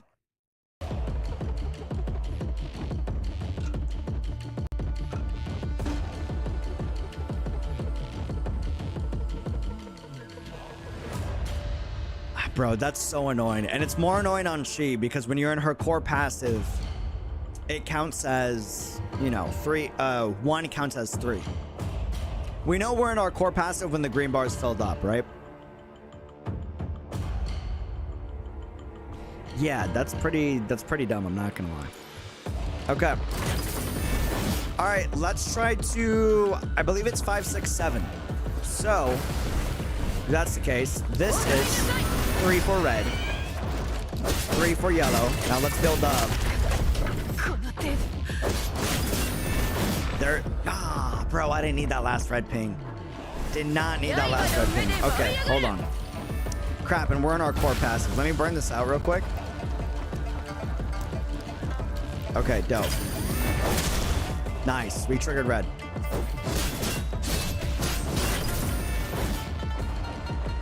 Now, okay, this counts as 3 blue, if I'm not mistaken.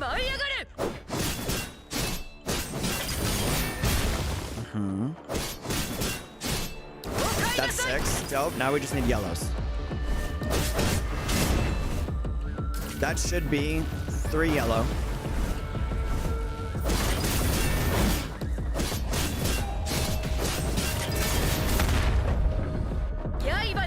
Okay, this should be 6 yellow. I just need 1 more yellow.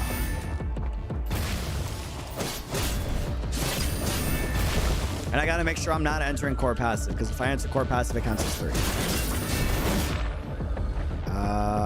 Let me go far away to not kill this thing. Oh, bro, I didn't. It's so dumb, dude. Did not want to hit it, and it still landed. Bruh. Yeah, by far, like I usually don't complain on mission goals, but like this one is pretty not. It's just not intuitive in terms of mission design. It's just not, man. I was trying to just burn that so we can get to yellow. All right, let's do this together. All right, hold on. Let me try to get a 3 ping right here. Nice. There's 3. Crap, I need to burn this. Please don't hit. Please don't hit. Please don't hit. Go. I just want to focus on reds first. Actually, no, let's do this. That was a 3 ping. Pretty sure. So, there's 3.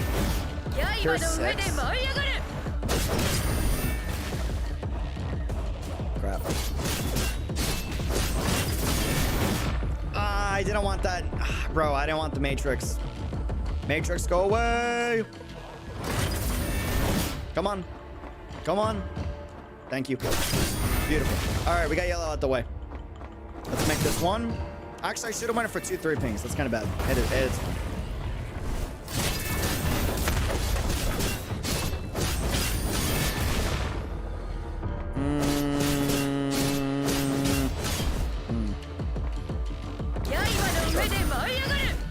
All right, there's 3.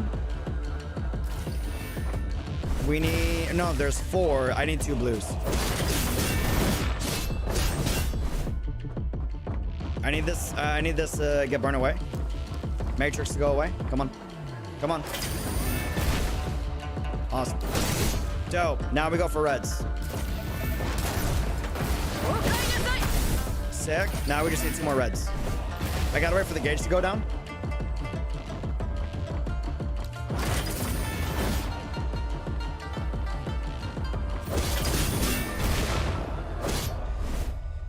I need 2, so I gotta wait for this to go down. Wait, I thought I was gonna go down. Ripperonis. Okay, let me see if I can get away with 1. I doubt it, but we'll see. I'm gonna go over here. Let me burn this passive. Burn it, burn it, burn it, burn it, burn it. Come on.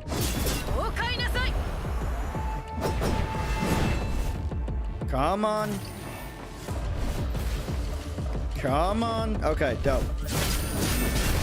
Don't care. I just need a red. Come on, come on, come on, come on. There we go. All right. Sick. Now wait. Cool. That should be clear. Sick. Awesome. Beautiful. Beautiful, beautiful, beautiful. Yeah, that's just like, it's not the most intuitive thing. Not gonna lie. There's just too many issues with the mission design there, in my opinion. Everything else, flawless story writing, everything else is pretty solid. And I've done a lot of these like hidden interludes for the ones that we've done. They're usually pretty intuitive. Like it makes sense for the story. That one's just weird. I don't know. That one's just weird because you gotta burn certain attacks to not hit the enemy. A, so you don't kill it, and B, so that you get like the certain number. It's just bizarre. Yeah, and the map doesn't help either. Yeah, exactly. The map doesn't help either. Because if you try, since your red is ranged, right? It's like a downward smack, and then you get like an AoE attack. It's a little weird. A little weird. Huge barricade surrounds me as I wander the Kowloon Chamber of Commerce. Nothing from the outside world involves me, as if I am a ghost. I somehow stumble upon a residential area. People are outside putting up lanterns and decorations in anticipation for the election. Others gather in discussion over who they want to vote for. Get good? It's not get good. It's just bad map design. Hey, who do you think you'll win the election? I think Lord Villy will win. Did you see his composure during his previous election speech? During his speech, I gazed into his eyes and saw a look of contempt, and that's my kind of emperor. Ah, that's your kind of guy. Okay. Kind of weird, but I get it. I understand. A proud and scornful hero. I would not have ever guessed someone say that. Are you kidding? That's not how you should vote. So what? Who do you support then, huh? The girl puts her hand on her hip and starts yelling at the boy. The Emperor needs to have spirit like Yin. His decision-making has saved Kowloon several times over the past few years, and only people like him can achieve greatness. Is that true? You're not voting for Villy because of what happened at the Kowloon Dojo? That was the nail in the coffin. How could someone who breaks a father's hands for no reason be worthy of the crown? What was Qi doing when it happened? Nothing! During the roadside discussion, Qi has long expected this, but upon turning to leave the city, Qi hears the clear and crisp voice of a woman interrupt the quarrel between the three of them. You've got it all wrong. Lady Qi will be the one to make our lives better. Qi is a bit surprised to hear this. A citizen off in the distance spots Qi and salutes her. Hey, Lady Qi, what brings you here? Hearing that, the four people gathered in discussion over the election turned to Qi and quickly closed their mouths in salute. Lady Qi, when did you get here? We were just chatting. Nothing serious. I wasn't talking smack about you. That's fine. Abandoning all attempt at staying hidden, she slowly walks over to the girl defending her. Why do you believe in me? I don't know. I just feel like you will protect everyone, Lady Qi. She's just a kid. She doesn't know what she's talking about, my lady. It's fine. Just like that, the group of residents disperse and walk away. After saying goodbye to the residents, Qi walks over and sits on a bench. The bench still has some residual warmth. Imaginations of the person who sat here previously flow into Qi's mind. What possessed him to sit here and have a rest? Just as she is picturing what that person was thinking previously, Billy steps out from a shadow on the path. How pathetic. The child doesn't know that we were wearing masks while performing a political drama arranged by others. When I saw the girl smile, she touched my heart in a way I had never felt before. Although I can't say for sure what it is, but I have this vague feeling that I don't want to disappoint the child. Billy is about to say something when a brisk cry is shot out from afar. Look, look. Looking towards the sound, they see a young woman in white pulling a wooden cart behind her that must have belonged to a museum. The cart has a sign on top with Mo Yun's puppets written casually with a brush. Upon seeing Chi, the woman approaches her and takes a seat on the other side of the bench. Whew. Boobs. Think you could fetch me a glass of water? You got it. Thanks, darling. Mo Yun nods excitedly as Chi gets up and walks to the vendor to get her a glass of water. Here you are. Thank you, thank you. You sure are swell. You aren't worried about what people give you? No, silly. I feel safe here. You feel safe? Got that right. My intuition is spot on. For example, I had a hunch that I was going to make a big sale today. Then wham! I met a group of travelers and almost sold out just like that. Tour groups are few and far between. We had a nice lunch and they told me a bunch of stories about outside of the KCC. Did you make these all yourself? Sure did. I think I deserve the right to pat myself on the back. You won't find anyone in the entire KCC who makes mecha puppets as half as good as me. After all, it's an art form that's been passed down generation after generation. She takes a doll from the cart. It is a small peacock. It looks finely polished with each feather expertly carved. Is this where her fascination with peacocks come from? You sure are talented. Think so. I've been doing this since I was little. Really? Yeah, my family isn't exactly in the best of health. I'm considered one of the healthy. Mo Yun falls into a coughing fit before she can finish speaking. You're coughing up blood. Let me call the medic. Oh no, I'm okay. As she speaks, Mo Yun takes a pill out from a ceramic bottle, swallows it, and tries to catch her breath. Alright, I'm good. Now where was I? Oh right, I started selling puppets when I was younger to help raise my family. They were pretty ugly at first, so there weren't many buyers. They mostly just bought them out of pity. But as I got better, so did business. One day I'll sell my dolls outside of Kowloon and see the world with my own eyes, not just listen to others tell me stories. Is that so? Well, I'm all rested, time to head back. My siblings are still waiting for me to cook them up something to eat.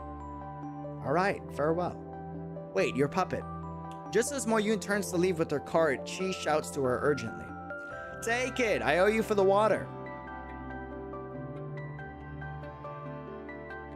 Holding the puppet, she looks towards the prosperous capital.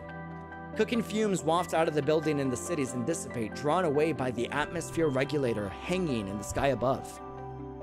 On the street, people come and go. Others engage in conversation as the roadside lights begin to light up. Even though I might not have human emotions, I can still feel them from the people around me. Maybe I can obtain human sentiments by meeting people like her. I don't know what the future holds, but now I know what it feels like to have this warm sensation transmitted into my limbs and organs. I've never felt this before. It's a strange feeling, but not a bad one. How unfortunate. With symptoms like that, she will succumb to her illness if she doesn't get... Bro, this guy has like a bad case of pessimism, you know? A little bit of realism, but mostly pessimism. But she likely can't afford the cost of treatment. Her dreams will be broken. The audacity. Kind people living a life of suffering is the sin of humanity. You may be right, but don't we exist to bring happiness to people? Happiness? Does happiness really exist in the world today? Suddenly, an urgent alarm rings on Billy's terminal. He looks down with a stern expression, but after a few seconds, slowly smiles. Look at this secret message. Jin and his troops have mutinied. What? Oh.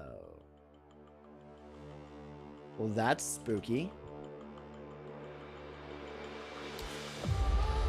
Yin whispers softly. She stands overlooking the entirety of Kowloon. Villiers shows Chi the details on the mutiny. She watches as the number of casualties continues to escalate. It seems that the attack on us a while ago was just a prelude. This time he's raised his flags against us in direct opposition. Where are they now? Wait, what happened? Yin, the guy with the punchable face earlier, the smug look that like shot someone with his fingers. Yeah, he just caused a mutiny. Where are they now? A large number of troops have gathered outside the city, and there was riot in the North City district. It appears that they sympathize with the mutiny. Now's our chance. What do you mean? We can leave Kowloon forever, freeing ourselves from family quarrels and human struggles. You're right, now's our chance. But I won't leave Kowloon. What do you mean? You and I both know what will happen if Brother takes the throne. The mutiny will create a river of blood as they slaughter the citizens that support us. We can't let him do that. The citizens? Why can't you drop the act this time? It's sickening. I thought you understood me. I do understand, but I'm sorry. I was born to rule. Protecting the citizens is my duty. Do as you wish. I no longer concern myself with human affairs. I wish to join the Science Council and work on their Gestalt AI technology. Okay. I wish you all the best. Enough with the niceties. Can't stand all this social etiquette. Do not know whether I made this decision out of everyone's expectation or out of my own free will. When I think about leaving Kowloon, a voice deep within my heart yells, stop. Because it's home to my comrades, those that have what I lack. They are more perfect and beautiful than me. My moderator would disagree, but so my duty is clear. I must protect them, and I must protect the people of Kowloon. God, this soundtrack, dude.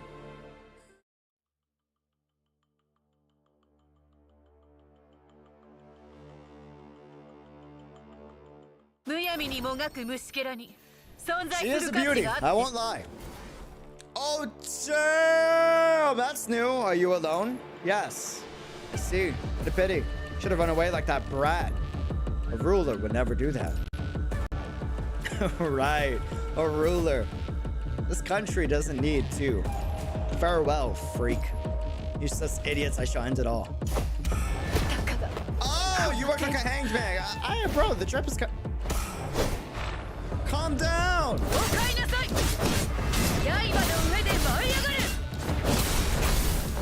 Oh, that core passive is nasty, dude. And the ult resets it. Jump! Bro! So, two pings allow it so that you enter core passive. Core passive then makes it so that any single ping counts as a full 3 ping. So you just get like a back-to-back-to-back bonus pings. That is sick. And then when you run out of your core passive, you pop ult and it resets your core passive duration. Dude. That is a nice gameplay loop. That is nice. Damn it, I can't believe I lost. Why have you left me alive? Are you trying to embarrass me? Go. I won't condemn you. How laughable. I'm your enemy. From the moment we raised our weapons against each other, we are no longer relatives. You're right. We brought war and destruction to Kowloon. And yet you are still someone I must protect. What do you mean? Our experiences and ideals may be different, but you are still unique to this world. Your resentment and anger is also one of the countless emotional ties around me. Once you die, these things will be erased. No one will be able to replicate your existence and emotions.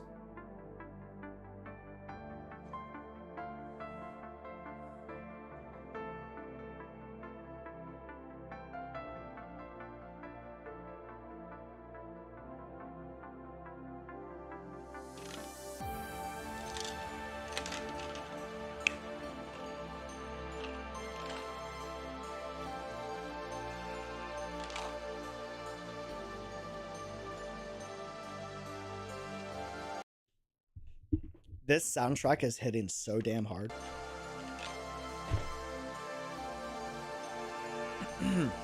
Well, I like that a lot. Your resentment and anger is also one of the countless emotional ties around me. Once you die, these things will be erased, and no one will be able to replicate your existence and emotions.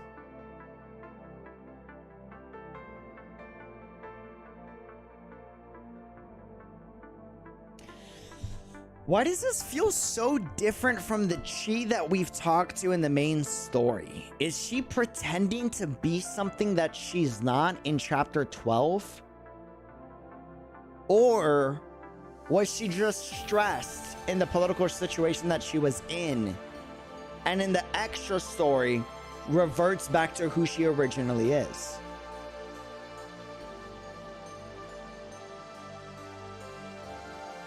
Because now she wants, based off of chapter 12, now she wants humanity to expire, right? And then have the records just be there for the next civilization to be able to find and learn from.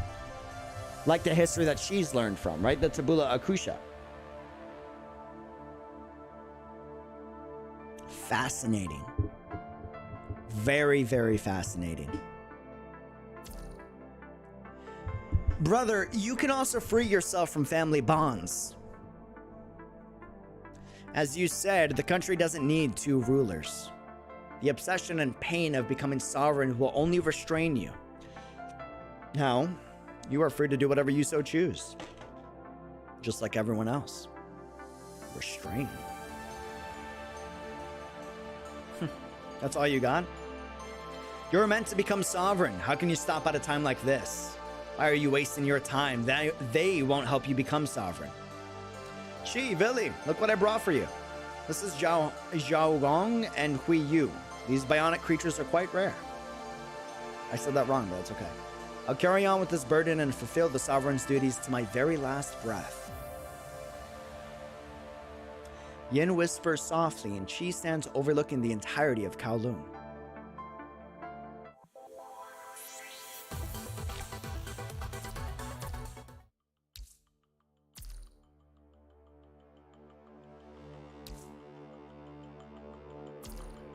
Is this the where's the hidden? I unlocked a hidden, I think. We did it.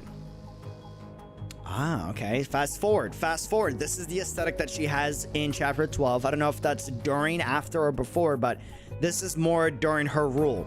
Is that so? Yes, now you can go out and see for yourself. The outside world. What a strange word. I don't know how many years have passed since that battle. Yeah, I remember the battle. It was from the point on that you took on the mantle as a KCC gravekeeper. Such valor. I guess I'll take that as a compliment. Well then, welcome to a new world. Quit being polite, hypocrite. Hypocrite? Perhaps. Who knows? The stagnant river of time begins to flow once more. The first time I left, Kowloon Metropolis and the underground ruins were under construction. It was at this moment that I finally saw how humanity lived in today's era.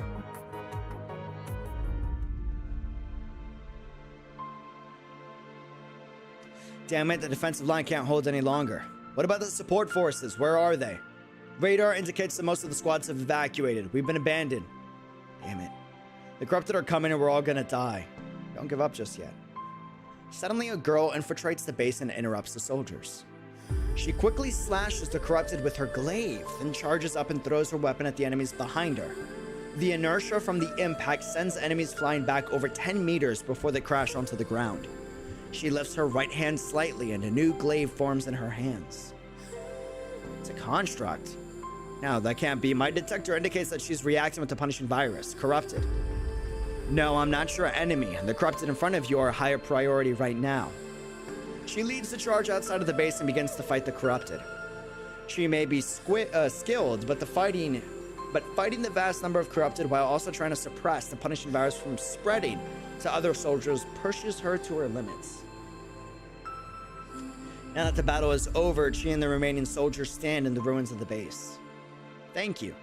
I guess I couldn't save everyone. You did your best given the number of enemies. Do you need me to escort you back? That won't be necessary. The main army has abandoned us, so going back will only make it worse. I've heard of a place called the Oasis nearby. Want to come along? You show signs of corrupted, but I'm sure we can avoid a fight if you explain yourself clearly. I'd better not. I think that would only bring harm to both sides. If you say so. Hearing this, the soldier salutes Qi, but the soldier has only taken one step after turning to leave before kneeling. Qi sees several bloody wounds on his back and even a mechanical corrupted arm hanging off of him. She rushes over only to discover that he has already stopped breathing. Leaving the bait. Ah, that's bro.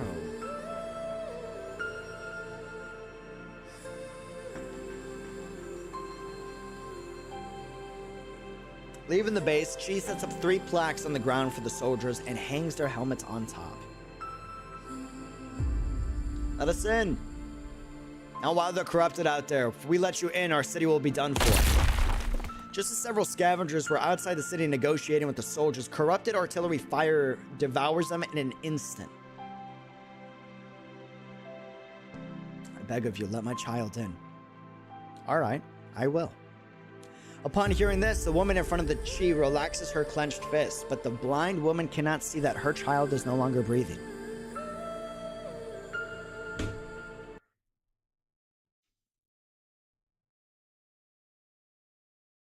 Really? Really? We gotta... It's depressing as hell, bro. Separation, betrayal, pain, and death. These are the themes of this era that shaped the world. The punishing virus has ravaged humanity during their desperate struggle to survive in this post-apocalyptic world. Knowledge claimed there was no purgatory and there was no hell. But now I see it. Hell is right in front of me. Humanity's miserable existence is now on the verge of collapse. They perish amid struggle, suffering, and torture. Sorry. Please forgive my arrogance. But I can't bear to see you continue suffering from reality. Someone must always bear the cross, even if in infamy. That is the sovereign's duty. It is the duty of the sovereign to protect that which is precious to them. Are you sure you want to do this, Washu? The other Gestalt AI. Yes, only by sending those sky dwellers down can we end all of humanity's suffering in an instant. They won't have to continue struggling in this tragic era, and everyone can live forever in the virtual world. As you wish. From now on, Huashu, direct all computing power into collecting and backing up the consciousness model for all of mankind.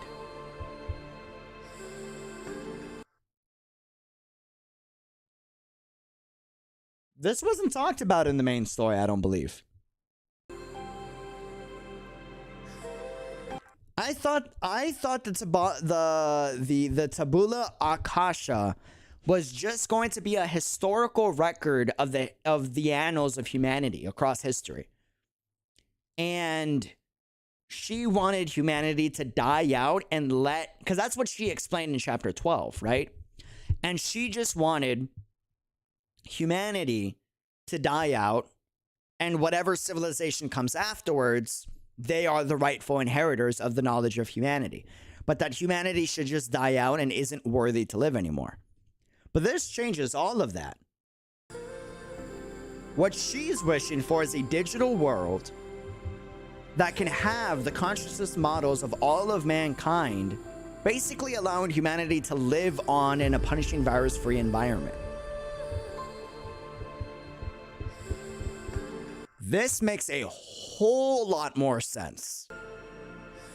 Yeah, like essentially like Aether Gazer, right? Which is what Aether Gazer's done. Fascinating. Uploading the mind to a matrix, essentially, but for all of humanity. All of mankind should be recorded in history and jointly welcome the arrival of a new era. Chat, let's get philosophical real quick. How do we feel about this? What do we think? Yes? No? Would you be comfortable with that? I don't know. This is in a post-apocalyptic world where the scraps of humanity have barely survived and are dying out. The punishing virus are, you know, affecting everyone to a drastic extent. There are very few civilizations left, Babylonia being the main one. And even then, that's just a very small fraction of what used to be humanity. You know?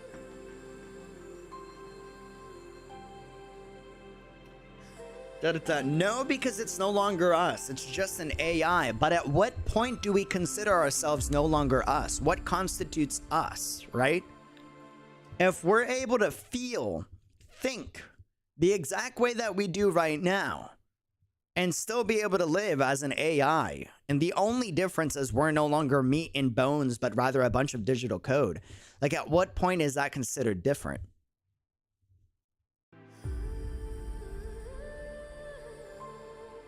You know? I could be very old school boomer me, right? But I like to go out fighting. I don't like to give up. I don't compromise. It's kind of my thing, right? If you take something from me, you will feel it, and you will feel it to my dying breath. But I would also understand the counter argument of, we've already lost the battle. There is nothing to fight back with. This is a much better alternative. We are safe this way. You know? But it's not you, because you're essentially just copying and pasting. It'd be a copy of you, but it would still technically be you if it's where you left off. You know? Because it would be everything that constitutes you. We'll say, let's use me as an example, right? Let's say Unreal Dreamer dies and then gets uploaded into an AI. And said Unreal Dreamer is now an AI, but it has all the morals, values, intricacies of, you know, how I would act, think, and react, right? Is that really not me? Right? Now, it's a different story if I'm still alive and the AI is like alive at the same time. It might have the same values and experiences as me, but I'm still alive, therefore it is no longer me. Great example is like Alpha and Lucia, right? If Alpha dies, and then all of its memories, feelings, emotions, and what constitutes Alpha gets re-uploaded into another frame, it is still technically Alpha. The only time it's not is if Alpha is still alive like she is right now, and the experiences that new Alpha are different. Kind of how like Lucia versus Alpha, right?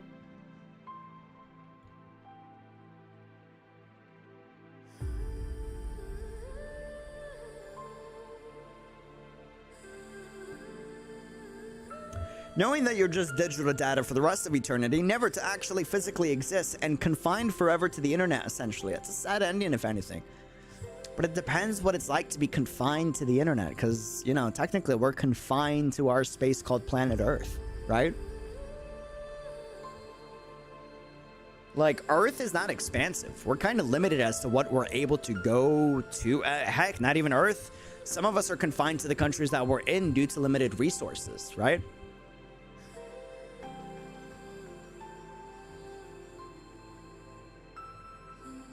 They are not the same. Lucia Plume has the same early memories as Alpha, but they act different. Well, that's not necessarily the case.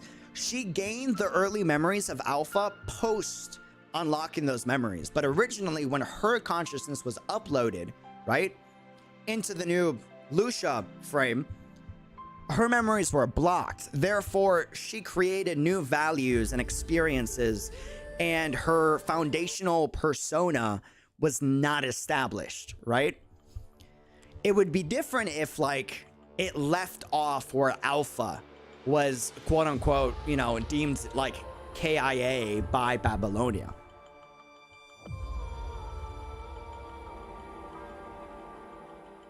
So essentially, we would be immortal. But are you okay with living forever? Who says you gotta live forever? Implement a code that you get terminated after a certain amount of time, you know? After you can't handle yourself anymore. I'm personally of personally for me, I'm on the side of, I like to go out fighting. If my planet's dying, I'm not just gonna hand it over to you. Like, you're gonna feel something. I'm gonna really make you feel it, you know?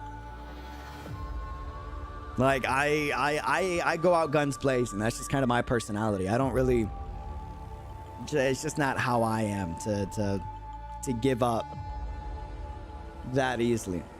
But I also understand the other case, right?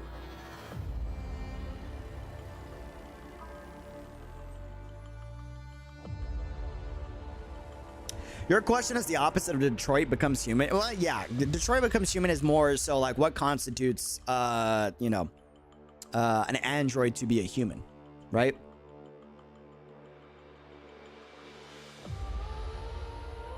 It's unreal. Welcome back, my friend. Glad you're back. You act like I've been gone for years, dude. Island XD. Oh my god, I'm a big fan. Welcome to the chat. How's it going, my dude? How you doing? How you doing? How you doing? Things fall and grow just like humans. If we become AI, we cannot progress. We would just know solutions that already existed, not new ideas. Maybe. Unless it's a self-learning AI that's constantly improving, which we already like in our era, we have the means of doing so. Imagine in a future era with the tech that, you know, the PGR world has, you know?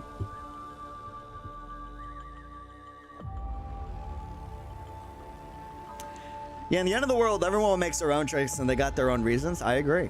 I agree. That's what Babylonia is doing. Fight? Yeah, I'm more on Babylonia. Well, I don't know if the word is on Babylonia's side, but I'm of the mentality of Babylonia, saying I'm not the type to just, you know, you take my home, I'm gonna take my home back.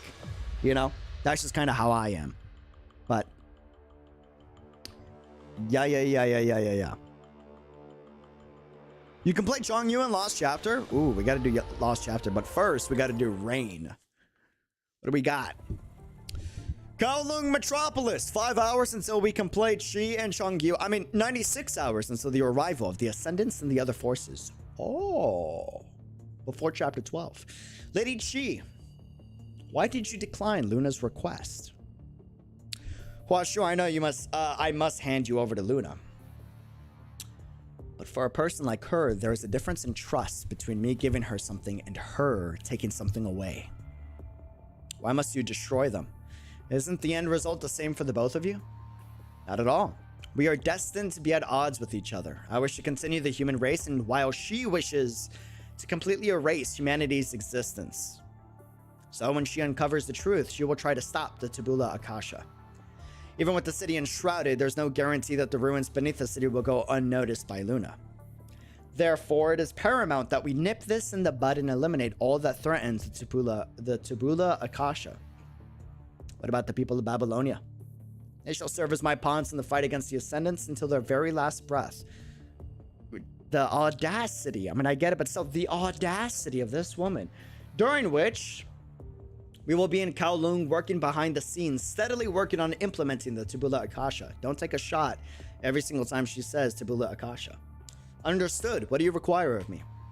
Back up the mine data for all of the primes and fecta in Kowloon. Record all battlefield intel and maximize their memory data. Then save everything onto the Tabula Akasha. Understood. Shall we inform the citizens? No. The fewer who know, the better. Roger. When people look up to the sovereign, they see what they want to see. True. But in fact, they only get what the sovereign chooses to give. Also true. Let me give them one last show before the curtain falls.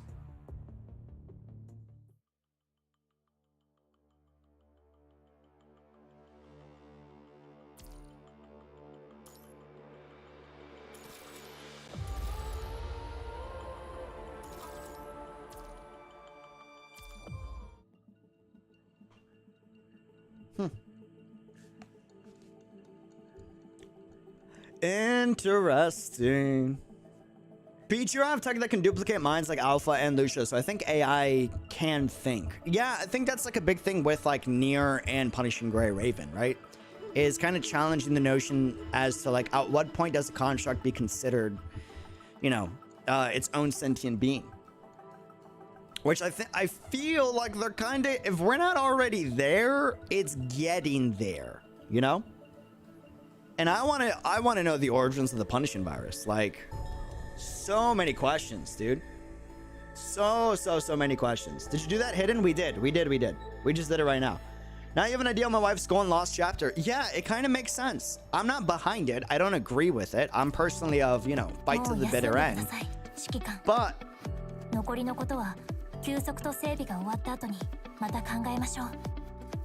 that's new.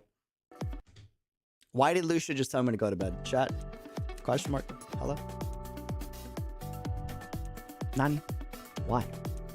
¿Por qué? Hello? It's too early! Are you kidding me? What? We got work to do. I'm biased, so I agree. Oh man. Oh, you're on. So you're cool with being uploaded to an AI because that would make Chi happy. Is that that's what you're saying? That's what you're saying? Hold on. Take this.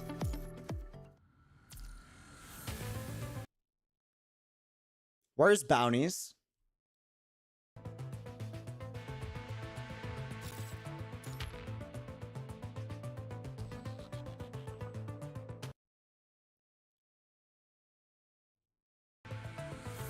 Did we get rid of bounties? Is this bounties now?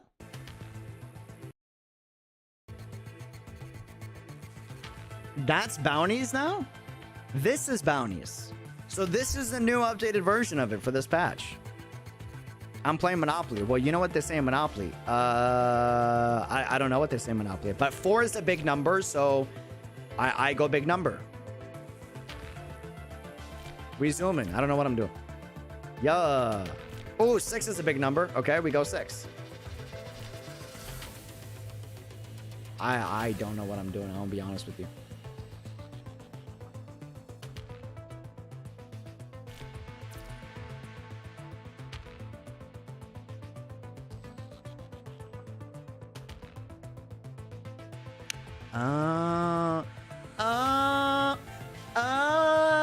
I wasted a ton of points, but still. Oh, I see.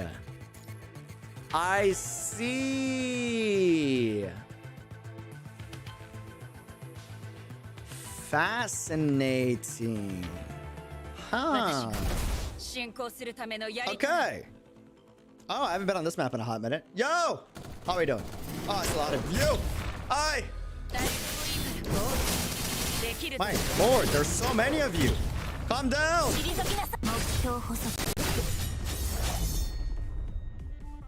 That was still as easy as bounties. 100%. 100%. And then that just gets us like a ton of EXP, and then we're boom. We got the rewards. We're good. We're solid. Is that what? Is that what happened?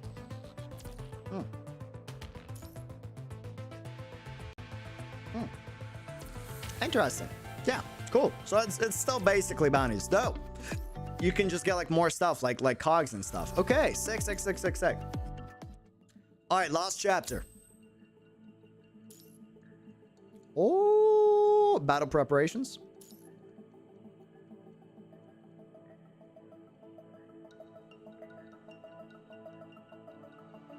It's my son. Look at him. Oh, he's ready. He's ready. He's good to go. Look at my guy. Hold on. Can I, check the details? I gotta see real quick. Team preset. Yeah, no, can't. Okay. All right. That's my boy. My guy. Look how handsome he looks. Last chapter. Kowloon Theater.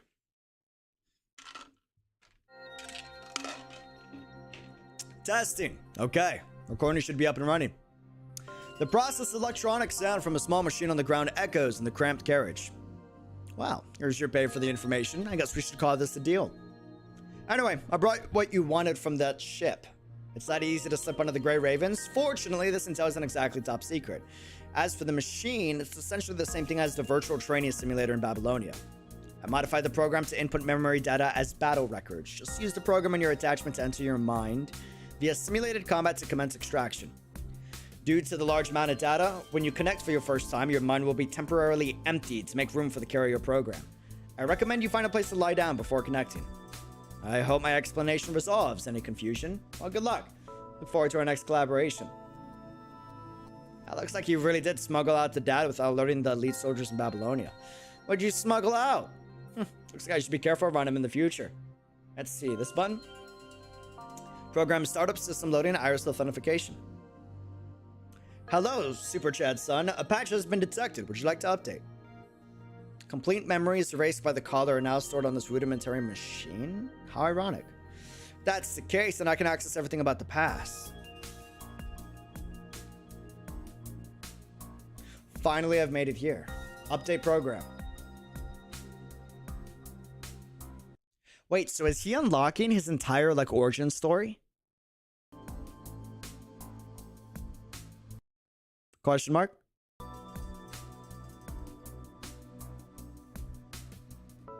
And the caller was restricting it?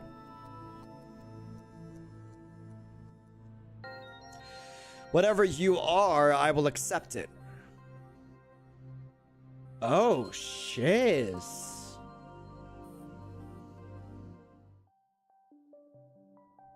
In the metropolis of the Kowloon Chamber of Commerce, there is a corner surrounded by courtyards and old streets, where such a theater exists.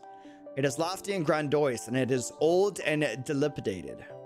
The wide stage once allowed for 50 martial artists to perform stunts simultaneously. Giant props, as tall as the curtain, could be pushed onto the stage without hindrance. But now it has fallen into disuse. Of the 10 dozen seats, now only 70 patched up chairs are left collecting dust. Of the 3 large theater tropes, now only a few members remain. After all, who would be willing to sit and watch a performance when holographic videos and realistic simulations exist? Basically, why would you go to a theater when YouTube exists? The live experience still helps, man. The feeble director sits on the shaky rocking chair at the gate of the theater, with a pang of despair swathed over his heart. He had ordered Lao Yu to move the rocking chair here. Lao Yu is the only custodian left in the entire theater. The quiet, brawny man's life is a checkerboard of carpentry and bijou, but despite his monogamic commitment to his craft, his skill is an unimpressive something. His skill is an unimpressive something. What is the something? No one ever bothered to poach him for woodworking. And so, much like Yu Sheng, he stayed here, not like there were any reasons to leave the theater. For Yu Sheng, however, he must have inherited his prima donna of a mother's pride. In his eyes, nothing held more importance than the stage. Alas, the theater has long since fallen out of favor. I should just find a good day and end it on a good note. Half leaning against the shaky rocking chair and sipping tea culture, the director could not help the thought from sifting into his mind. But even when indulging in the glorious moments of the past, the director's mind is as keen as ever. He adeptly slings his cup and hits a figure sneaking out of the theater. The figure turns his head in pain, then intercepts the failing cup with an almost inhumane agility. You crazy old man? This teacup is from the song Dynasty. Hold on. Probably. You know how much I went through to buy this in the East City District? It's one of a kind. Where do you think you're off to? Mind your own business. How many times have I told you, Changyu? Changyu continues to walk and talk as if he has heard the director nag him 1,000 times. I got it. Got somewhere important to be. I'll be back before dinner. Without waiting for him to finish, Changyu hops into the wall of the courtyard and escapes, when only the old man's disapproving shouts behind. Don't try your funny stuff on the Pulau crew. Hey, okay. The director continues, but only the gentle breeze is there to listen. After this tea break, I'll have to go apologize door to door again. This is really working my old bones to the ground. Just as the director prepares to take another sip, another troublesome one shows up in front of him. The people from our food supplier in the wood shop just came over and knocked on the side door and said no more delaying with the food money and repairs and lumber. What about our regular? Any news? No, she said her husband is getting old. No more loud noises, so they hired a VR company for her Hawaiian birthday. Alright, well, off you go then. Lao Yu quietly turns and goes back to the theater. Is thou kind enough to collect debts in private? How long can we handle this? Away from the theater, Changyu joins a bustling crowd. People come and go in a hurry, unbecoming looks adorn their faces. Deafening music roars overhead. Naturally, Changyu has his reasons for coming here. Business at the theater continues to worsen, and the theater hadn't even opened its doors this month. Old man's all against violating the regulations from the police bot. Thinking it'd sully the theater's image. If we can't even feed ourselves, what's the point about caring about the image? And he keeps going off about how if people and machines tolerate each other, society will become more peaceful. Machines don't care if you got no food in your mouth, man. Changyu leans against the wall, looking at the crowd in the street. Bored, he takes out a polished coin from his pocket and flips it into the air. He then jumps up and catches the coin with acrobatic finesse. The move attracts the attention of some bystanders, who then surround Changyu as if prepared to watch a street performance. Thinking that this might be an opportunity. Ah, my God! It's my son right there. Hello? He knows what's up, bro. That's a money opportunity. We live in the city, broski. We gotta make our cash. Thinking that this might be an opportunity to attract customers, Changyu performs another backflip. He reaches behind, about to hand out flyers from his backpack to the applauding crowd. Changyu had spent the last 2 nights creating flyers for this very reason. The old director thinks that going against the regulations is beneath him. Changyu needs only to take it upon himself. By the authority of the Kowloon Chamber of Commerce, street performances are not permitted here. Please disperse immediately. You think New Yorkers ever care about the fact that it's illegal to do a street performance anywhere in the city? No. No, we don't. You go to Union Square, go to Times Square, go to, I don't know, Grand Central Station, hit up 34th 2nd Broadway. Like, bro, it don't matter where you go. Street performers are gonna be there. And if you're gonna come with, bro, New York police have like officially given up against the citizens of street performers. They've tried. They tried to kick us out. They've tried beating us. It hurt. They've tried arresting us. It sucked. Can't kill the spirit, man. There's only so far you can go. Granted, this is robots, so I mean, who knows? It'll be trouble if they catch me. Changyu returns the flyers to his bag and jumps up to the 2nd floor balcony. He flips up and over, escaping to another building. Whatever. I'll let them do their job. At least those rust buckets keep the streets safe. If people and machines tolerate each other, society will become more peaceful, huh? The boy takes a deep breath of the polluted air and fishes the flyers out of his backpack.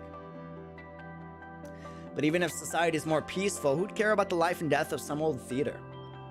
With that, Changyu directs his gaze to another lively area off in the distance. I guess I'll go post those flyers up over there. In this kind of world, as long as you're buying a ticket, our doors are open to anyone. Dude, that art is beautiful. Oh, it's time! Tanjiro, come! I mean, Changyu! Like, I got good legs. Better put it up high so no one can tear it off. Look at my son. Look at my boy. Coming soon to a PGR patch near you if you download. Link in the description. But yo, chat, let's not look! Oh! I don't care if he's not meta.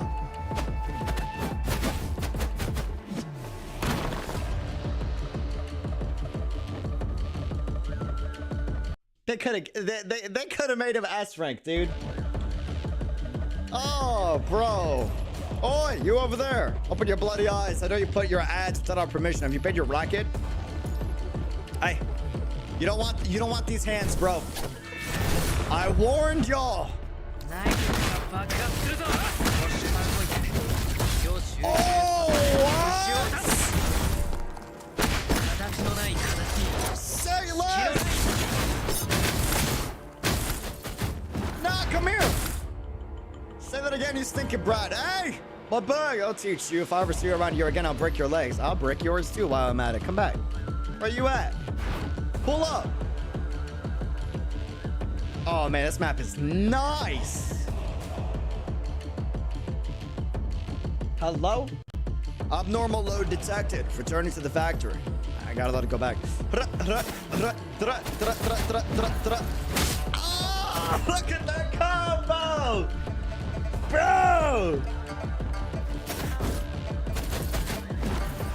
Yeah! Oh, bro, that's so sick. Spam the special orb when you're in ult mode. Got you. What is this?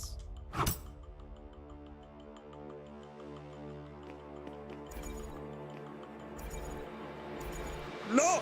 Let me do it again!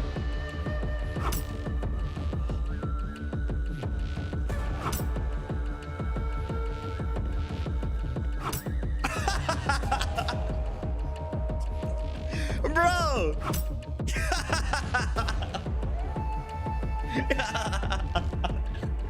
Dude! Oh, it's so sick! Hold on. Yes! What's the limit on this? Can I go over here? No? Maybe? Hold up! Oh my god, this is fantastic, dude.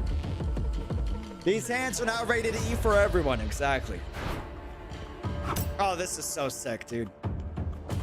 This is so cool. Who are you? How'd you get up here? Mr. Ian's got this place booked. Back off. Just let me pass. I'll be quick. Sorry, but gotta pass. You don't want these hands, buddy. Right? I messed up. I saw...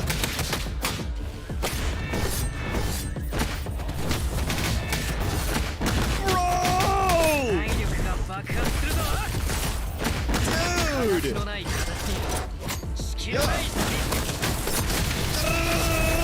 Ah, yo!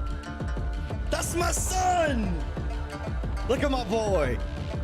Better not go that way. There had been lots of landside accidents recently. Dude. Dude. Dude. Dude. Yo.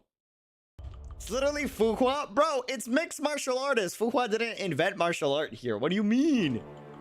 What do you mean? What do you mean? This is... I'm like 90% confident it's a JoJo Bizarre, like, original reference. Muda. Exactly. I guess maybe a DBZ reference? Maybe?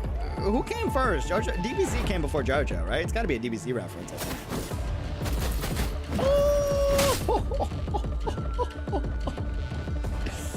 Don't click his ult again or it will close. Am I in ult form right now? Look at the hops.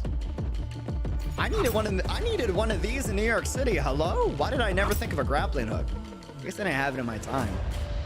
I'm gonna need to get one. This is the move. Are you kidding? Look at the dodge. Bro. The man is Super Saiyan. The man is Super Saiyan. Dude. Leave me alone. Can't you see the transport drone is overloaded? It's carrying illegal objects. You're supposed to suspend the license of that company, aren't you? Reconfirming priority level, cutting off the transport drone's power supply. Whew. Hey, the bag is mine. Don't forget to give it back.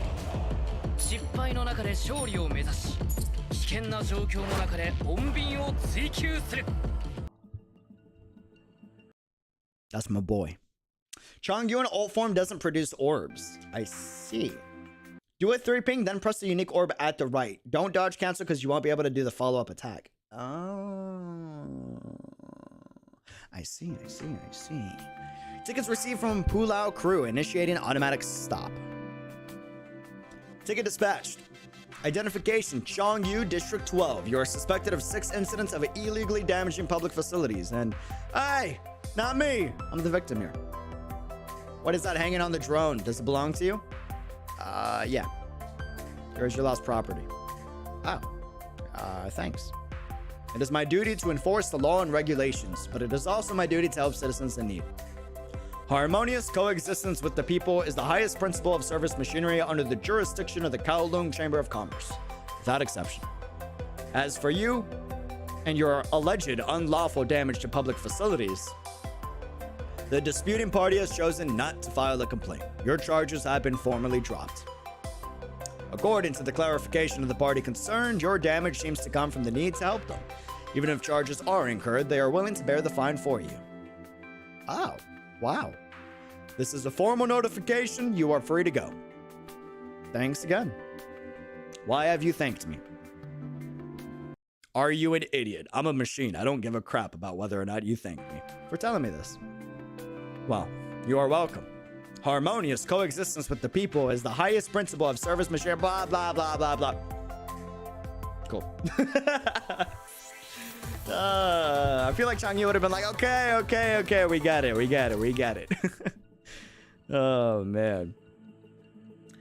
Changyu in ult form doesn't produce orbs. What's worse is Changyu is he doesn't have crowd control, and as a tank, that sucks. Plus, you need to invest in him if you want him to be a good tank. Hence why we call Changyu, who needs money, to be meta. I mean, bro, he's a broke brother. It makes sense why he needs money. We be struggling out here on the streets of a metropolis city. You know what I mean? I had to flip shoes and Jordans for like 2 years, Yu-Gi-Oh cards, and then you know, maybe doing some graffiti that wasn't entirely legal. In order to make money and make a show. It is what it is. You got to do what you got to do to survive the streets. Is it, you know, legal? Should you probably do it? Probably not. Be a better person. But you know, when you're in a situation where you got to do what you got to do, it is what it is. You know? I wish they gave him like an I know they won't, but I wish they gave him like an S-rank suit. Yeah, it's just like a situation. He needs money. He needs money. 100%. Fam, I'm gonna use the restroom real quick. I will be right back. I'm gonna be back. I leave you with DJ Xivam. In which case, hold on. Let me actually leave you with music.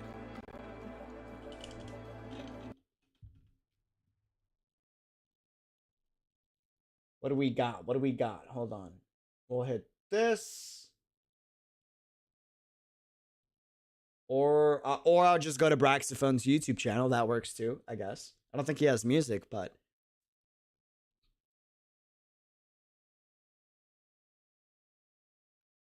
There you are. All right, be right back. Doses. I'll be right back.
Yo, my lord.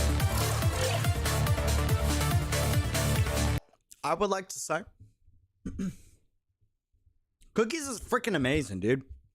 You ever had like a chocolate chip cookie and you're just like, how could something so perfect exist? You know? You know what goes even better with cookies?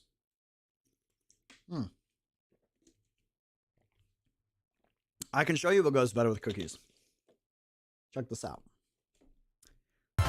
This is a very special drink that goes really good after a few cookies. You have like 2 cookies, right? You get some ice from a Pikachu cup right here, right? And it begins.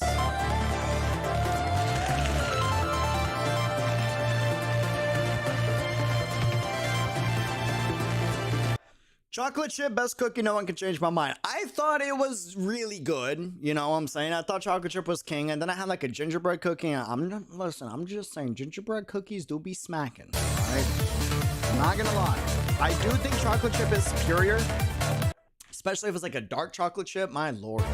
But gingerbread cookies do be pretty good, I'm not gonna lie. Let me show you what goes great with a cookie. Especially a chocolate chip cookie. You get the ice, you get the water.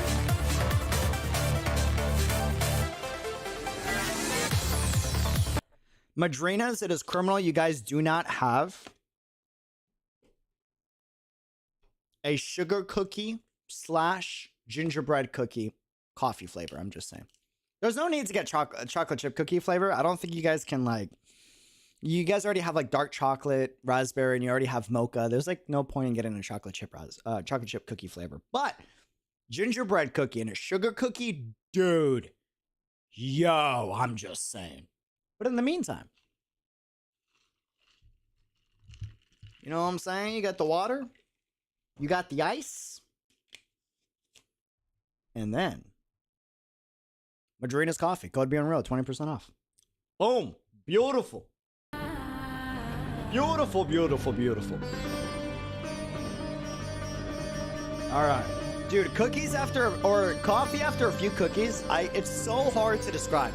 Now, here's the thing. You don't want to make a sweet coffee after cookies, because then it's like, it's too much sugar and like the coffee just doesn't, you know what I'm saying? You want to go for like a low sugar, stronger coffee flavor and have the cookies before you drink that. And bro, it like the flavors just blend. You know what I'm saying? It's so nice. It's so good.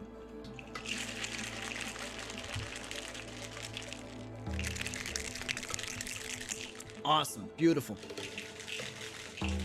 Yes. Man, gingerbread cookies are bomb, but I gotta say, Snickerdoodle's kind of meh. I'm not the hugest Snickerdoodle fan. Like, I'll have it, it's good, but it's not like gingerbread cookies though, dude. I don't know, man. Something about gingerbread just, it speaks to my soul. You know? We can still quit with our heads held high. If we sell, ooh. Okay, that's kind of spoilers, but hold on. I'm back! Moshi mosh! Oh, so you do know how to come back. I do. Crazy, right? I know. It's not like I did anything illegal. Kinda. Details. I didn't say you did. Seriously, I'm not lying. Guilty. The director grabs Changyu by the arm. Regardless if you did something illegal or not, you always go around jumping over rooftops. I did no such thing. It just fell, is all. Oh my god, bro. Changyu really do be like me when I'm dodging topics. The director is Chad. I'm Changyu. You be jumping off rooftops. When did you see me jump off rooftops? I did no such thing. You know what I'm saying? Wait here, I'll find you a tetanus shot. Old man, no. We don't have the money to buy another shot. If you already knew that, then why'd you go off and be so reckless? Your food money for the second half of the month is all going to roofing repairs for your victims. Alright, then I'll just eat plain rice for the rest of the month. That'll do, yeah? Don't be mad. Ew. Hearing this, the director gets even more angry. Just as he raises his hand, Liu pushes open the door, enters. Director, there's a message for you. What's with old Stuttery answering the door? Yusheng asked for leave today because it is the death day of his mother, but at least he finished up his morning exercise. Did you finish it? I never fall behind a morning exercise. I ran 50 laps around the stage before I left. Enough. Head on back. I still want a word with you. All right. The boy pouts. He takes off his backpack and walks back to the yard. But just after walking past the door, Changyu stops. He climbs up the roof and sneaks into the rafters of the room. Gently opens his waist pack and pulls out a bag of braised meat. If I'm living off plain rice for the rest of the month, I might as well feast on some meat now to tide me over. Who would have thought you could snag a pack of braised pork from Zennies off of some hoodlum? Wait, better save some for La Yu. He likes it with a good drink. Just as Changyu is about to munch on a slab of meat, the sound of the director's voice grabs his attention. Oh, hello there, boss. Long time no see. Right. Last time we went to your house to perform, but you got a cold and had to rest in the inner hall. Yes, of course. Everything's still all ready for you. It's all there. Isn't your daughter's 16th birthday next week? I already have the calligrapher plan for the congratulatory message as well. What? Oh, it's okay, boss. No, really, it's not an issue. Don't feel guilty about it. We'll manage. Changyu finds himself shocked. The theater depended on this order to live through the month. If this order is cancelled, that will surely be the final straw. Ah, I see. The younger ones wanted a VR trip to Mars to celebrate. It's okay, boss. Don't worry about it. For a theater trope like us, not performing for a day won't starve us out of house and home. The director's crooked back as he replies sends a pang of remorse through Changyu's heart. Alongside, the director finally puts down the receiver and slumps back into his chair. Heard enough? Then get down here. Knowing that resistance is futile, Changyu jumps down resentfully. I didn't mean to. I wasn't trying to eavesdrop.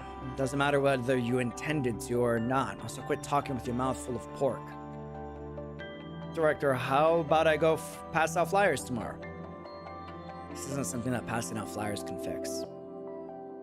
Forget it. You're all grown up. It's time for you to learn a thing or two about the theater. Director, Changyu, come here. La Yu, call over Mr. Bine Old Song in the back courtyard. Dismiss the helpers in the firewood room. Of course. I have some things I have to tell you. I object.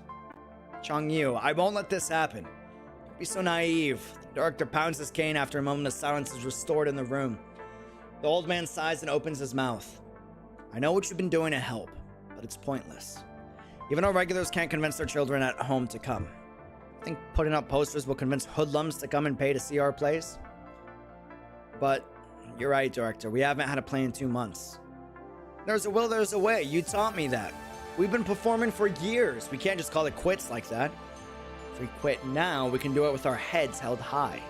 Selling the theater should be enough for a fresh start for each and every one of us.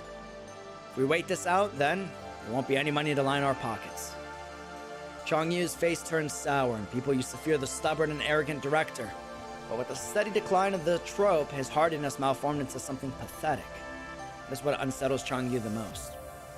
I've also considered who will take over the theater. A member of the Qu and crew. They've offered a fair price. If this truly is the end, I'll at least be able to say that we're even. The director rubs the wooden handle of the cane of the chair begrudgingly. In his mind, the theater is a living thing. But alas, something must be put out of their misery, and he had to be the one to end it. The director stands there in silence, and the fatigue seems to have taken on an almost age-long pallor. No one knows how to console him. So everyone stands there as well, in solemn silence. Changyu, you're no longer a child. Even if you leave the theater, you should have other ways to support yourself. Director, there's another way, a better way. Let this be the end. These old bones aren't what they used to be. It's not necessarily a bad thing that I ended here. Everyone is overcome with silence, seeing the director lean dejectedly on his chair. They want to keep living the life they have had. They just cannot. They all know that his old and feeble body had paid a heavy toll trying to hold up this fizzling dream. They even begin to think that it would be best to relieve him of this responsibility. He can just make it through this month. There must be another way. I'll think of something. Changyu rushes out of his room and his voice trailing at his footsteps. Let him. When Yusheng returns at dawn, remember to wake me up. Mood.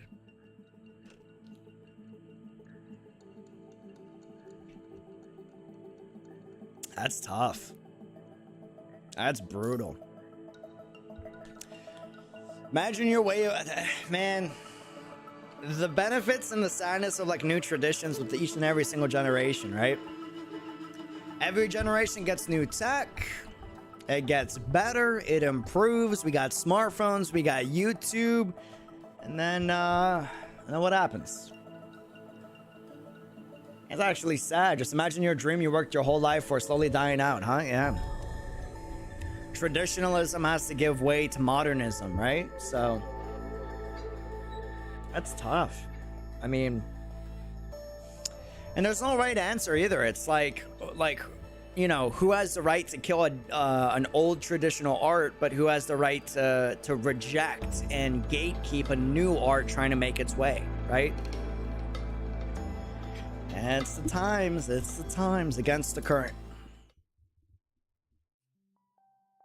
Another bright day begins to break, and Liu gets up and washes up as normal, then moves the dried wood from the shelf to the warehouse. Liu is unsure why he continues to do this, other than the fact that not doing so would make his day feel incomplete. As he puts a piece of wood on his shoulder and raises his head, a confused Changyu appears before him. What are you doing? You scared me. Nah, sorry. Need a hand? Careful. Put it off to the side. Hey, Liu, can I ask you something? What? Liu immediately tenses up. After all, Changyu has always been the one to come up with all sorts of funny ideas. I know you also take care of the equipment, but usually what do we need to put on a performance? You still want to put on a performance? Don't worry about it. Let's just say I wanted to put on a show. Okay. 2 stereos, 2 platforms, 3 lights, instruments. Changyu jots down in his notebook. Hey, Changyu, what? Do you really want to put on your own performance? Ha, sure, let's go with that. By the way, is Yu Sheng back? No, he hasn't been seen all morning. Director said if he's not back this afternoon, I should send someone to ask for him. Maybe something happened to him. I was gonna sleep on the roof of Yanfei Hall yesterday, but the streets were in chaos all night. I couldn't sleep at all. What could it be? The Kowloon crew was running up and down the streets yesterday. Might be that celebration on the radio last night. Liu takes a radio out of his pocket and adjusts the frequency. A wobbling voice, warped by static, fades in and out through the old speaker. I didn't read that last part. The world government's first 0-point reactor has successfully completed its first test. The Kowloon Chamber of Commerce has decided to use this opportunity to host a citywide celebration. At this, the reporter says that they're going to invite the heads of commercial organizations to host a banquet. Opportunity? Yeah. Liu says to himself, unaware that as the broadcast plays, Changyu begins to light up. Oh. Eureka. I'll be right back. Changyu grabs the pocket radio from Liu and runs into the inner courtyard. Hey, where do you think you're going?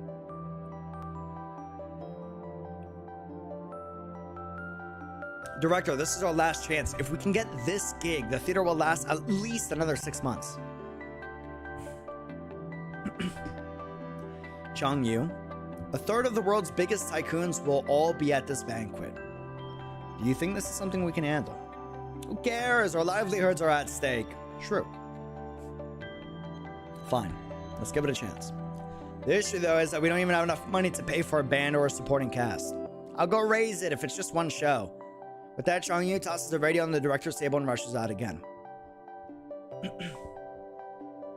A child. Guess that's what makes him Changyu. Even these old bones sometimes feel like there's nothing this kid can't do.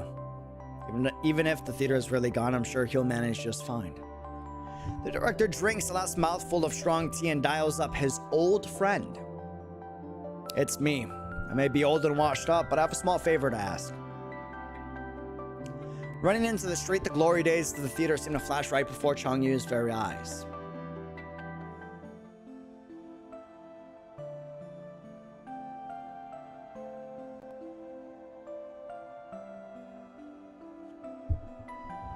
He's gonna sell the theater.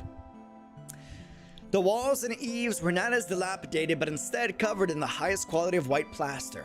The extravagance was classical, intricate friezes, vermilion pillars, and tiles of ceramic blue.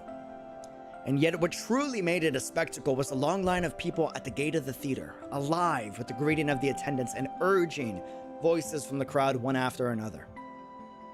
Hey, can you fit one more in tonight's Black Guardian? Apologies, sir. At this rate, you'll have to sit on the table. A pot of jasmine tea and another plate of stewed beef tendon and boiled noodles, please. People who didn't know this is a theater would be thinking this is some restaurant. Didn't have dinner before you came here or what? What's it got to do with you? Nothing beats dinner and a show. The crowd pushed Changyu into the theater. In the front row, Lao Yu and the director were sitting there and waving to him. Changyu waved back to them excitedly. Quite the turnout tonight. Yu Sheng's new play, sure to be a hit. Sit down and quit fidgeting. The theater lights dimmed, leaving the spotlight on the stage as the only source of light.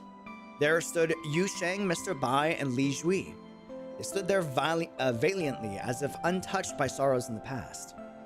Following that, the gongs and drums roared as the show began.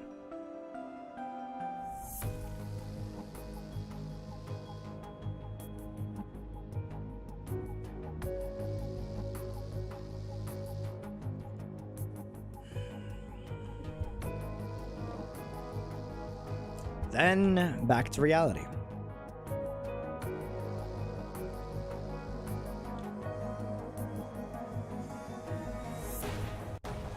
Repairing the equipment, creating the props, then calling Li Jui and Mr. Bai back for another night of shows.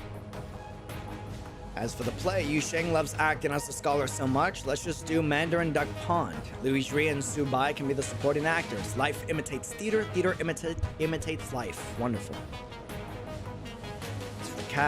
Cost 4,500. If I can get Li Jui and Su Bai to deceive each other, that should about cover it. Young man secretly settles the cost, and in the theater, so does the old man. Alright, understood. He might be a bit reckless and unruly, but I'm sure he'll direct a good play. I don't have much time left. He's not my direct disciple, but he's a good learner. If you really plan on using the celebration to save the theater, I think it'll be a good choice to keep him after that. As for us and the others, we're too old and washed up. This is no longer our generation. This world of young people, they should be the stars.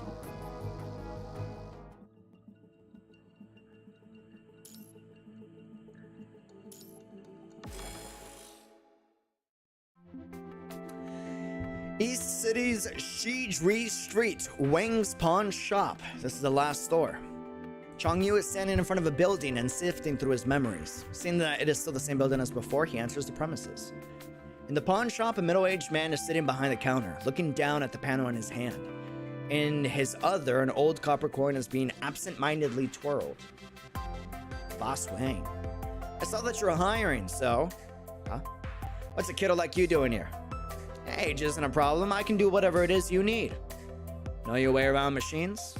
Boss Wang slowly raises his head and taps a coin on the table. His indifferent tone feels like a sharp knife to Changyu's ears. No, I don't. Then shoot. You can't possibly think the KCC still has any use for elbow grease now, do you? Oh, I see. You're from the old parts down south. No wonder. Oh, then, be on your way. I don't have any use for a kid like you. Boss Wang waves his hand at the door, motioning for Changyu to leave. Hearing this, Changyu takes a step forward instead. It's not like that. Some things are best left to people. Oh, what's that? I'm all ears. Like pawning, sales. Machines might replace the need for people in the service, manufacturing, or entertainment industries because they're good at imitating humans. But the one they can't do is barter. Each customer is different. You need intuition and honesty to understand their needs to make money. Facts. Preach, brother. Yo.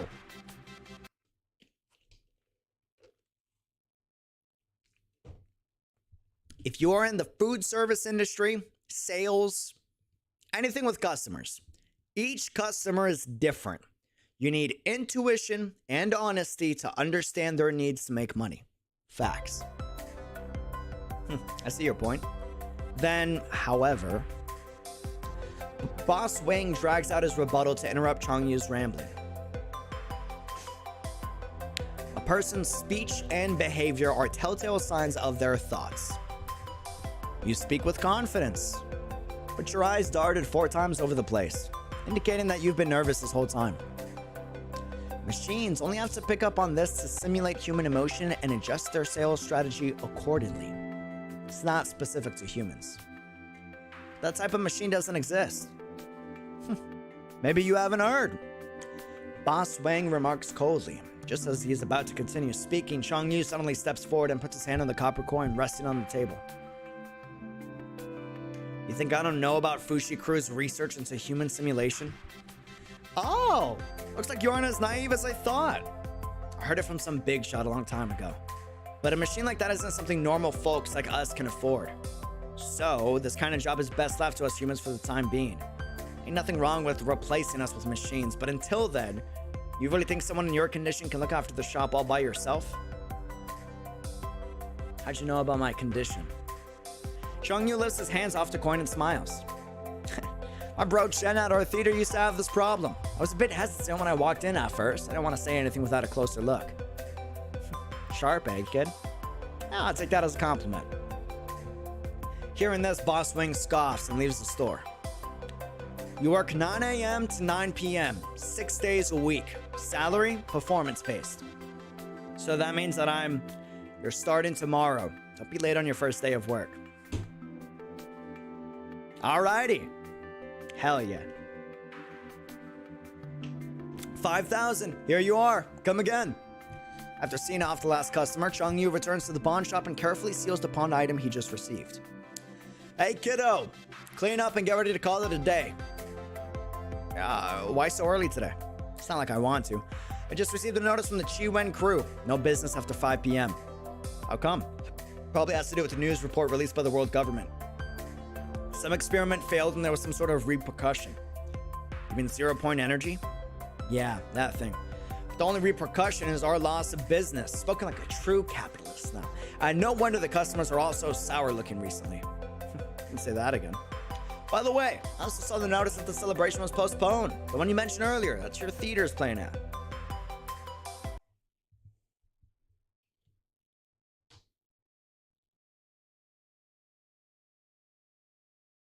Ouch. It was postponed. Can't help it. Hosting a celebration right now would be a slap in the face for the world government. At least it's not canceled. We just have to wait for all this to pass, and everything will be back to normal. And we can only hope so. The sooner the curfew ends, the sooner we can open normally. I'm going to head out. Be sure to lock up once you're done cleaning. Yeah, got it. After Boss Wang leaves, Changyu returns to the counter. He turns on his data panel and begins to flip through the calendar. It's delayed, but that's not necessarily a bad thing. It gives me more time to prepare for the performance. Director, just you wait. Boss Wang, what's going on today? I've seen Pulau soldiers patrolling the streets. The whole city is under a curfew. The 0-point thingamajig failed and created some virus. Apparently, fudge, bro. This is like right when the virus broke out.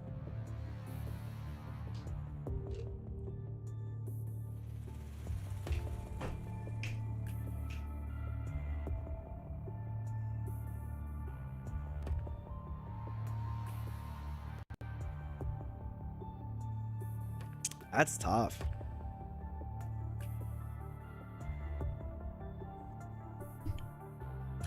The 0-point thingamajig failed and created some virus. Apparently a machine will go haywire if it becomes infected. Now the soldiers are recycling machines, androids, even all the police bots in the city. Guardians and Tai, I think? Anyways, they're all gone. Or they're rounding them up and disposing them all at once. No wonder the Glazed Arc Theater next door has been deserted recently. And I thought they were upgrading the androids in preparation for something big during the celebration. Alright, enough chit-chat. Throw this out for me. He throws Changyu a palm-sized robot from behind the counter. The electronic brain is hanging sideways, with indentations obviously caused by a blunt object. Several broken wires are also poking out of its casing. Isn't this the robot you bought to wipe the cabinet? How did this happen? The soldiers don't recycle these little gizmos.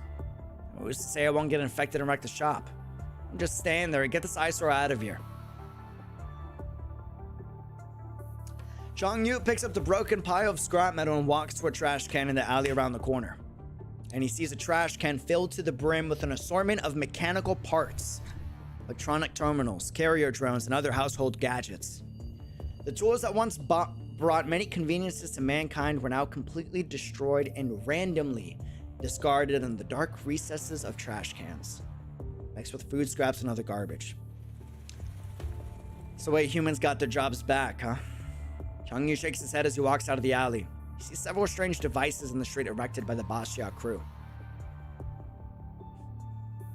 Hearing the news, Boss Wang pokes his head out from the doorframe of the pawn shop and looks down the street. The KCC is about to change. Indeed. Indeed. What does a kid like you know? That's not what I meant. Here, take this. With no intention of arguing with Changyu, Boss Wang interrupts him by throwing him a data card. Didn't you already pay me this month? A cheapskate like you is giving me a bonus? What are you calling a cheapskate? It's called running a well-managed business. You should take some notes. Oh, whatever you say, boss, as long as you keep paying me. Still playing the poverty card. Get out of here. Closing up shop. All right. Quit pushing me. I was just on my way out. Boss Wang pushes Changyu out as he speaks and impatiently motions him to hurry home. Nah, bro. Listen, I don't know. That could have been like the final payment. After Changyu boards the shuttle back to the South City District, Boss Wang returns to the shop. Been crunching numbers my whole life. This might be my last bit of generosity. Dude, called it, bro. Classic, dude. Listen, businesses don't give you bonuses for no reason. There's a purpose for everything, and a classic maneuver to give a huge bonus in this line of work where typically you can't afford to do so. It's hope that lasts you after, we close shop for good type of thing, Fudge, man. With that, Boss Wang takes off the weathered plaque to the door of the shop and firmly closes the pawn shop door. Up next, an emergency statement from the Kowloon Chamber of Commerce. The Kowloon Chamber of Commerce is still under curfew. Please remain at home as much as possible and report any emergencies to the nearby Kowloon crew immediately. Large machinery throughout the city has been recycled. Do not panic. This situation must be handled rationally. Now, let's listen to Lord Donhow, the BN crew official, to... Changyu, where are you going? I'm just going out for a bit. Did you hear the broadcast? Are you really going out with all that's happened? I'm just one last step away from fixing all the props. Just wait a bit longer, Director. How are you still thinking about the celebration at a time like this? Celebration isn't what matters. I just want to get the Kowloon Theater up and running again. Changyu quickly drags the props out of the theater and leaves the nagging director behind. Almost there. Up next, an emergency statement from the world government of the punishing virus. We face an unprecedented disaster in human history. The Science Council has launched a comprehensive investigation, and the Star of Life is actively seeking a cure. Throughout the streets, the world government's updates on the PV is being broadcasted in real time. The once prosperous KCC is now long gone. A few pedestrians are watching the broadcast on the street. The broadcast echoes throughout Kowloon. Changyu quickly shuttles between the roads with the props in hand. Made it. What? It's closed. Changyu starts to grow flustered at the sight of the locked repair shop. What should I do now? It was open yesterday. Damn it, there aren't any shops that can repair our old equipment. Hey, punk! Today's a lucky day. You guys again? What are you calling a punk? Leave me alone. I'm not in the mood for this right now. Oh, what are you saying, tough guy? Don't you know I've got a bone to pick with you? I'm gonna make you suffer today. Most of the police cyborgs have been disposed of, and the Pulau crew are busy with the plaza in the East City District. Who's gonna save you now? Suddenly, the deafening sound of a broadcast plays in the distance, cutting through the air. F you. I don't need any help to take care of you guys. Don't you want to fight? Bring it. That brings me back to the city. COVID lockdown in a nutshell, facts. Dude, that lockdown was traumatizing, man. I'm gonna keep it a buck with you. As like an extrovert, it was awful. I mean, it's still bad, but nah, the initial one, that was, you know, hopefully you never got to deal with another one of those. I'm gonna teach you a lesson today. That's my line. It's like I'm back in New York City. Oh, I miss the old days. I really do. No sarcasm. Sometimes you just gotta let loose.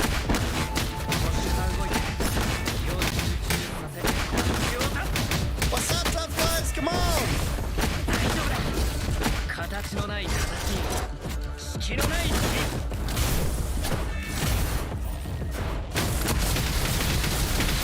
Oh, man, that's so satisfying. Take back the theater props and leave. Get your hands off my thing. Come fight me, I dare you. Who cares? We just want to bring you pain. Take it away and smash it. The effing audacity! F you! Oh, I'm trying so hard not to slip right now. Come on. Okay, hit this. Oh, bro, this is the coolest chapter in the game. Are you kidding? What up? It's so sick.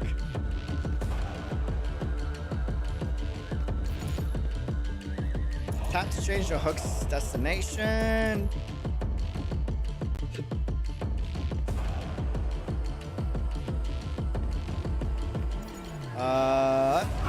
No, wrong one.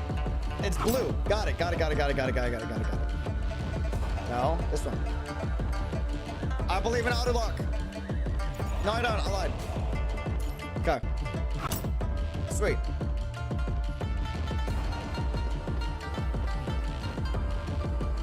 Yeah, he swears. I mean, I swear a lot too. I just don't do it for stream. Stop. Hey, you've got fast legs, but we ain't gonna stop. Beat him up, smash his belongings, show no mercy. All right, bring it. Come on. Too slow, too fast. Let me do this real quick. I just want to see the abilities. Oh!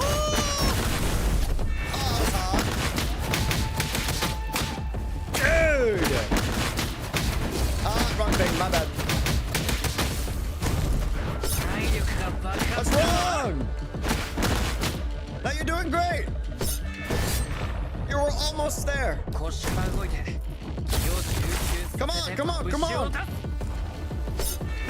Oh, you were right there. You gotta be quicker than that. Come on, get up. Not fast enough, man. Satisfying.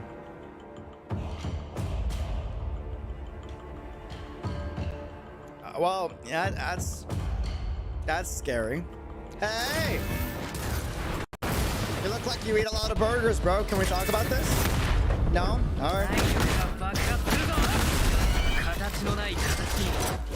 Yeah! Ouch! Rude. Rata! Anyone still got a problem? Hey, look at that, my props didn't break. Wouldn't have been the only thing that went broke. Yellow's an upward kick. Red is a 3-hit punch, and blue is a punch on the ground. I see. Don't underestimate us. A thug laying on the ground suddenly grabs Changyu by the ankle, preventing him from leaving. Seeing this, the thug's cohort rush towards Changyu and the brawl continues. In the distance, the enthralling and booming voices of the Kowloon Chamber of Commerce can be vaguely heard as if giving an inspiring speech. The cities fall one by one, but why are we still standing? Because countless brave warriors fought for Kowloon. It is the will of the Kowloon that they bear. They fight against the virus and they prove to the world, yeah, don't think you can strong arm me and get away with it. We bear the same pride and we hold the same beliefs. Kowloon is a crystal, nucleated from history and blah, blah, blah, blah, blah. The sound gradually fades in the distance. The sound of fighting and shouting drowns out the broadcast. I wonder if they're giving a warning. Will of Kowloon my butt. Life has already been so difficult for everyone. I think this will of Kowloon can return our theater, our lives back to normal.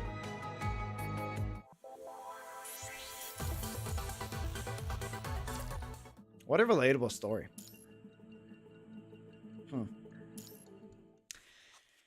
Reunion. Bro, why are you all banged up? The director wants to scold Changyu, but all he can muster up is a sigh. Just had to run in with some thugs, no big deal. Changyu replies and looks around the theater. While Yu is sitting at the table off to the side of Yu Sheng, who he had not seen for some time. Yu Sheng, where have you been all this time?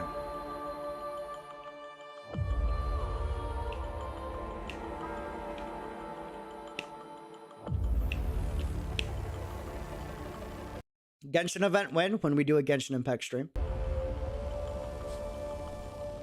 This is the PGR stream though. Changyu perks up with a smile, surprised at the sight of seeing a familiar face after so long, and some family members to attend to, so Yu Sheng rubs his fingers and his once immaculate white hands are now wrapped in bandages. We're back just in time. I wanted to bid you all a farewell. Farewell? Where are you going? Didn't you hear what Lady Qi said? The corrupted are coming.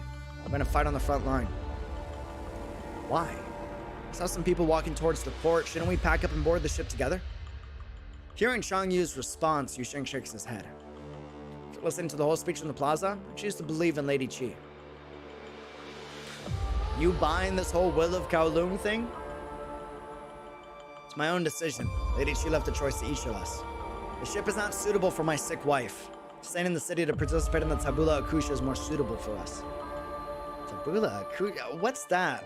Forget it. Doesn't matter. So are you going to the front line? What about your wife? She's waiting for the Tabula Akasha to begin. That's gonna take some time. So someone's gotta do it. Just like Lady Qi and the others. Director, try talking some sense into Yu Sheng. Director? Are you just standing there? Are you also planning? Yes, I made my own choice as well. I don't want to board the ship and run away, nor do I want to join the Tabula Akasha. I'm staying here in the theater. I can't do something like abandon my body and live in some machine. All I can do is stay with the theater left to me by my ancestors. In that case, I'll stay here too. Quit kidding around. Go upstairs and pack your things. Lai Yu, go take Changyu to the port. Of course. You're still young. You shouldn't give up your life like the rest of us. I'm old enough to fight. Now is not the time to act up. We're staying a fight, then count me in. After the war's over, we can continue running the theater.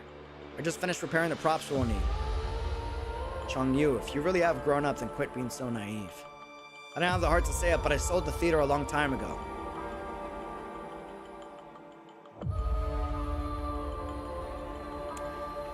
That's why Yu Sheng was able to take his wife to see a doctor. Who could have imagined something like this would happen before she was cured? You're just a child. You can't possibly understand the cruelties of war. You might not survive. This is the last time we'll ever see each other. As the director, I appreciate your dedication to the theater, but some things in this world can't be paid back. We are just a footnote in the history of Kowloon. We are constantly pushed forward by the flow of time. I just don't want to lose everyone. I want things to go back to normal. I'm always treat me like a child and make decisions for me, but have you really asked what I think? This is for your own good. Yeah, I know. It's for my own good. I know I've only ever been a child in your eyes. I'm still a member of the Kowloon Theater. Why didn't you tell me anything? I can help. Changyu begins to shake with anger, but his eyes remain firm with conviction.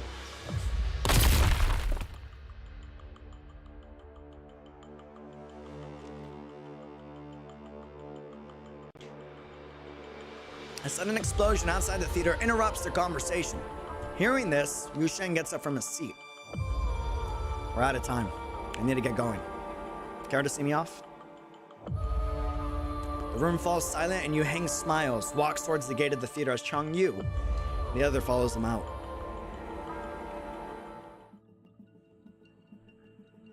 Dude. Poor kid. Yeah. A deafening explosion rumbles outside the city. Changyu is standing in front of the theater, watching the Kowlooners flee toward the port or head toward the ground floor to Tabula Akasha. Yu Sheng is standing at the end of the street. He bows towards the theater, then turns to exit the city with a gun holstered on his back. The huge rifle is all the more apparent hanging on his thin back. Changyu stands there like a pillar, holding back tears, and the director comes up from behind him and gently puts his hand on Changyu's shoulder. Changyu looks up at the director only to find him with the usual expression. The director's eyes are laced with a faint redness. Yu slowly walks up from behind them and the three of them stand there silently. Look up. Suddenly, Yu breaks the silence in panic. Looking up to where he was pointing, several fireballs are flying into the sea. Kowloon's air defense fire missiles with a loud roar to shoot down the fireballs. However, some of the fireballs still manage to fall into the city. Several fireballs rain down on the street where the Kowloon Theater is located, and dark figures emerge from the flames. They used to serve mankind, but now they are ghosts returning from the grave.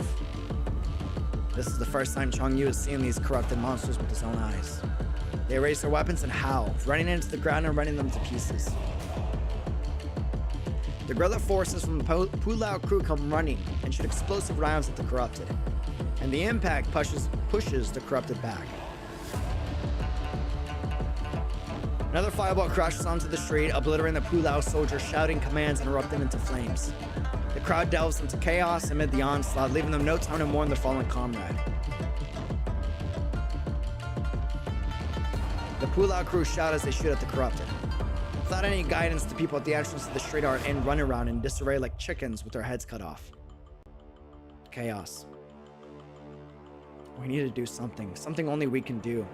The Changyu stands and looks around, locking onto the stage. He jumps onto the stage, takes a deep breath, and takes a stance.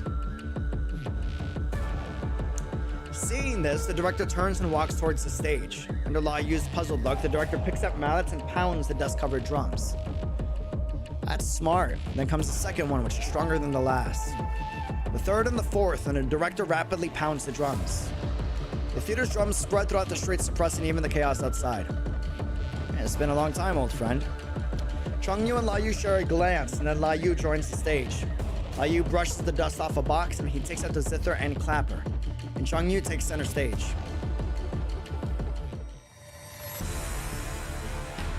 Changyu takes a deep breath and slowly moves his feet and begins to move. Damn, my boy looks good. His clothes snap with each rhythmic motion of his hands and feet. Changyu dances along with the pounding drums as the drums quiet to a gentle rumble. He matches his movements to flow like water, pouring life into those around him. As the tempo quickens, Changyu slings his fists and leaps left and right like a surging tide, destroying all that stand before him. With righteous anger are heroes born. And the sun tries to pierce the smoke, shrouded sky over Kowloon to sprinkle the last rays of sunshine on the stage. The boy's eyes shine bright in the sunlight's reflection. The sound of gunfire from both the corrupted and the Pulau crew are but a pin drop to the symphony coming from the theater. Changyu tries his best to force the lyrics out as if wanting the whole world to hear his cry. A bomb on the battlefield explodes near the stage, blowing up the floorboards. Sharpnel flies through the fiery smoke and past the three stage performers. Standing at the front of the stage, Changyu's whole body receives multiple cuts from the shrapnel. And the shrapnel slices the director's hands and Yu's chest, causing blood to seep through their wounds. They continue to perform as if immune to pain. With each pounding of the drum, the director's hands drip with blood, and Yu, ignorant of the pain, plucks his zither and sways with the music. Changyu continues to flip across the stage, slinging his blood on the floor without a care. Aloof to pain, to death, one just deserves. Weird translation. The panicking crowd on the street begins to settle down as they watch the performance, and the Pulau crew uses the time to double their efforts in clearing the city of invading corrupted. Changyu's lyrics resound through the streets, and the crowd unconsciously stop pushing and shouting, leaving only the sound of the Kowloon Theater's performance in the whole area.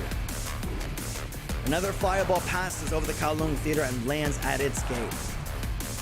Man, if this was a cinematic, this would have been so damn good. A corrupted roars and races towards Changyu, who is closest to it. Like, I see it playing in my head, and it's so damn nice, man. Changyu seems oblivious to the oncoming attack and continues. The corrupted's claw does not tear his flesh, but rather it lands like a pebble in an ocean. Changyu's... Bro, wait.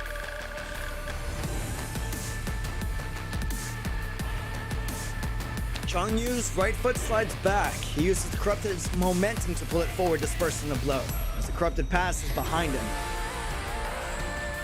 Changyu trips it, then mounts it and pins both of his arms behind its back. Following it up, He delivers a heavy punch, caving in the Corrupted's head. Tries to throw Changyu off, but remains powerless. A picture flashes to its rudimentary electronic brain, that of a person drowning. Like a person drowning, the Corrupted is unable to finish. Changyu hammers down on the Corrupted below. Finally, with a dull thud, Changyu smashes through the mechanical casing around the Corrupted's head. He pulls out its electronic brain and holds it high above his head. Static flickers between Changyu's palms as blood drips from his raised arm on the motionless Corrupted. And the blood is Changyu's medal in his victory against humanity's enemies. Changyu no longer sees the Kowloon Theater under fire, but rather a vast battlefield, one that he read about in old war stories. Changyu is no longer wounded. Clad in armor, he stands at the top. His dreams of becoming a hero, I did skip it, which later becomes a dream to save the world, appears to be coming true in this turbulent era. For Changyu, he no longer cared about saving the world. What matters most is protecting those around him he treasures most. Elsewhere, four would one walk the earth. Changyu looks up at the gloomy sky and slowly meets the thousands of enemy troops standing before him.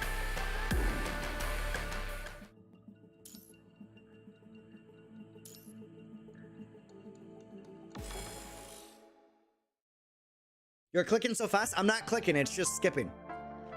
Hearing Changyu's lyrics, a middle-aged man begins to take action. He slams onto a Corrupted that passed by a Pulao soldier attempting to charge the crowd. Else wherefore would one walk the earth? The man tries his best to pin the Corrupted down, paying no heed to the Corrupted stabbing him in the chest. Another member of the crowd rushes out. She picks up a rifle from one of the dead Pulao crew and shoves the barrel in the Corrupted's mouth, then pulls the trigger. I've actually had that problem a few times myself. It's weird. Yeah, it randomly skips half of it. The timing isn't too bad, but a little weird. Even after emptying the clip, she's still standing there with the finger on the trigger. Pulao soldier comes up to her.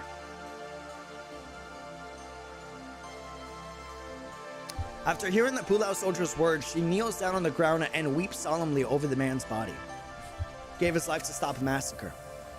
And with the theater performance over, the director takes Changyu and La Yu onto the streets to help the Pulao crew organize the crowd of people. Calm down, everyone. There's no cause for alarm. Walk this way. We've repelled the monster's air raid. Please hurry up and retreat in an orderly manner. This way. Thank you. It's alright. This is our duty as members of the KCC. Just as order is gradually being restored to the crowd, a loud noise is heard nearby. Old Chen and Zhao, let's go and have a look. Everyone else stay here to protect the people. Roger. Director, I'll go and have a look. I'm the fastest here, I should be of more use. What? No, wait. Well, before the director could finish, Changyu disappears in a flash. He's kind-hearted, but it's too dangerous. I'll bring him back. Oh, thank you then, if you wouldn't mind. Foreshadowing. This would be a top-tier cinematic. Yeah, literally. This is one of their best stories in PGR. Hands down. The only problem is there's a lot of flavor text for no reason. Sometimes they it's only apparent here. I feel like they've done a better job with other character interludes, kind of like Cheese and Lucia's, but here there's a lot of flavor text, which is weird. Weird.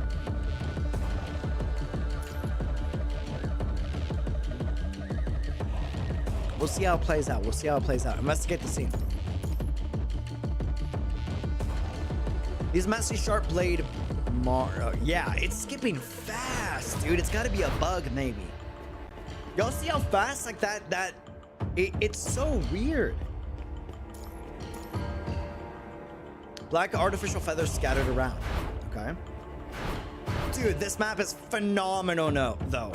10 out of 10. Look at this. This is great. This is freaking stunning.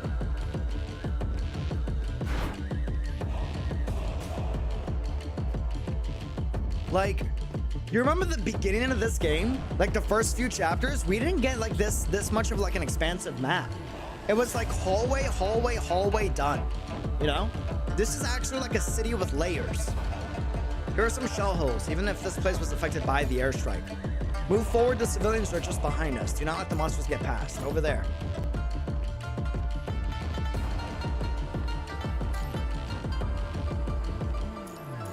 Why are you here? Yu Sheng, you're hurt. Stop talking. I'll take you to the medics. They can heal you. I know my condition too well. It's too late. I don't regret my decision. We managed to hold the enemies here. They won't be able to harm the Tabula Akasha. Hoping to stay forever with you guys. Line of Wisdom, I appreciate it. Welcome back for 6 months, my dude. Thanks for becoming a member, my guy. Thank you, thank you, thank you. Yu Sheng, you, please take care of everyone in the theater. Punishing. One after another. Do you have to take every precious thing of mine? As an individual, I can't do anything. I've had enough. You hear the growling of the corrupted on the roof. The murderer is nearby. Okay. Sweet. Oh, that's depressing, bro. Is this the same one that helped us out?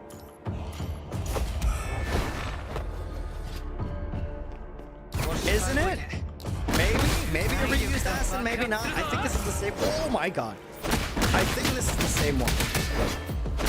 Ooh, you have some nice moveset. Can you become a playable character, please? I need like another katana. Hold on, let me go into overload mode real quick.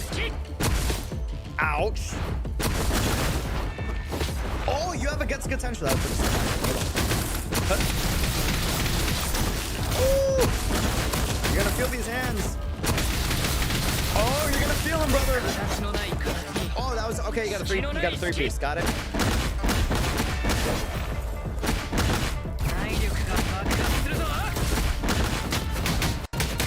Huh? Nice. Come on. I'm gonna feel for the moveset. Okay. Nice. Where'd you go? Oh, did we got it? Sweet.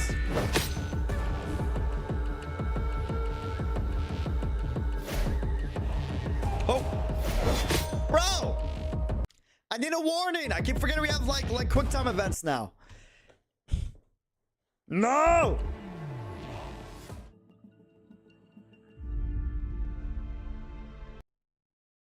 Wait, did it not matter if we got it right or not? Get out of here, monsters. Right as Corrupted is about to put an end to an exhausted Changyu, the Pulao soldier chasing after him finally arrives on the scene. Running over, he shoots the Corrupted to prevent it from approaching Changyu. Hold on, fam. Give me 1 second. I got the fam calling real quick.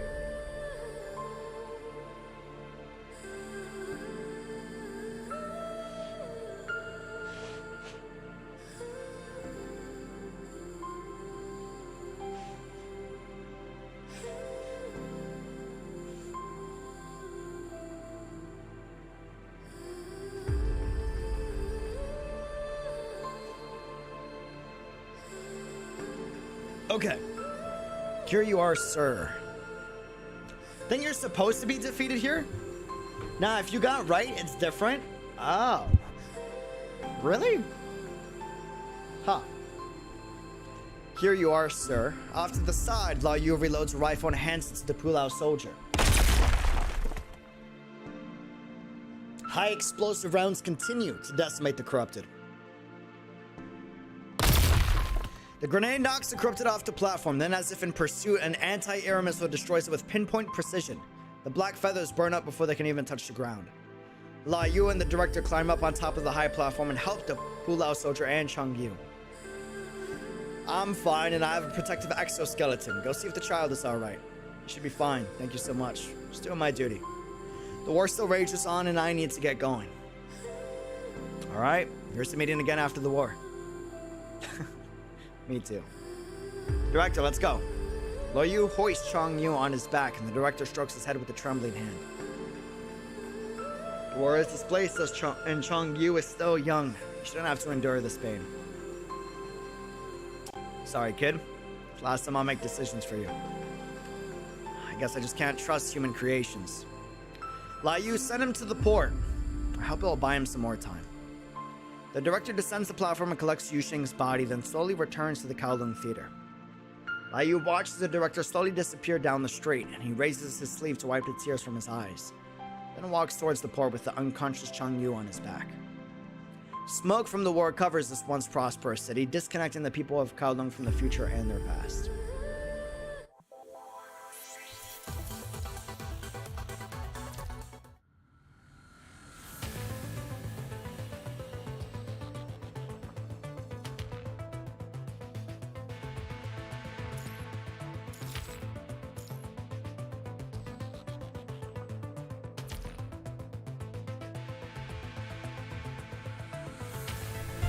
That's not it, right? Like that's not. Is that the Changyu perspective? That's it for his?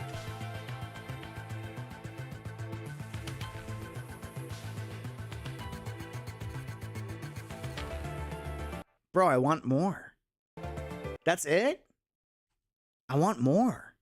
Is there like a do we get like a Changyu interlude?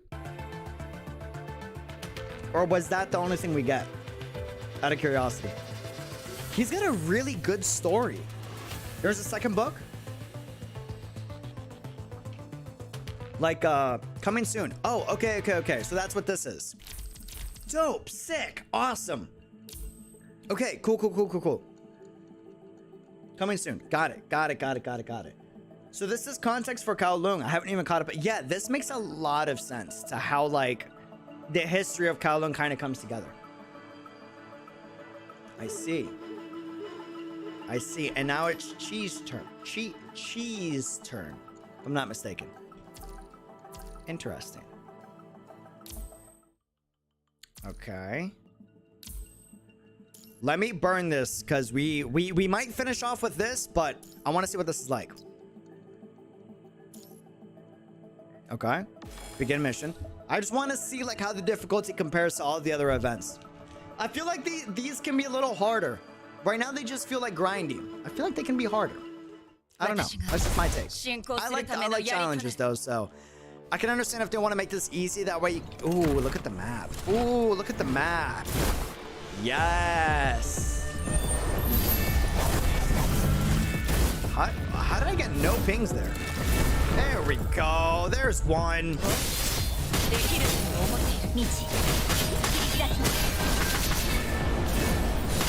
Okay, these guys shoot tornadoes now. I feel like they never shot tornadoes before. That's new.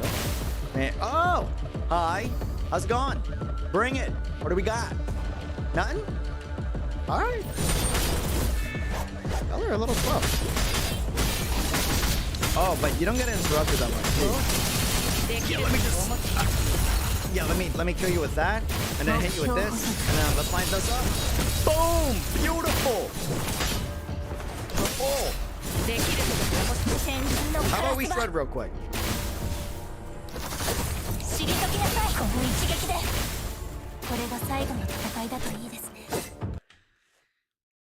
These are just to earn shop currency? Yeah, I don't know. In my opinion, like, I just feel like this should either be like an insta complete, kind of like how resources is, or harder. Like you either gotta earn it, or if it's gonna be this easy to shred through the enemy units, it should be like, you know? Because if it's gonna be that easy for that, you might as well just make it an insta complete. Or we can just make it harder to where like it's a little bit of a challenge to like grind out the event. But at the same time, so many people complain about grinding materials. So who knows? Who knows? What do we think, chat? What do we think? I don't think there's a right answer to it. I think it just depends, right? I'm always of the mindset that I like to grind out with difficult like stuff for my materials, but you know, I think both options are totally valid. You know? I don't think there's like a wrong one in my opinion.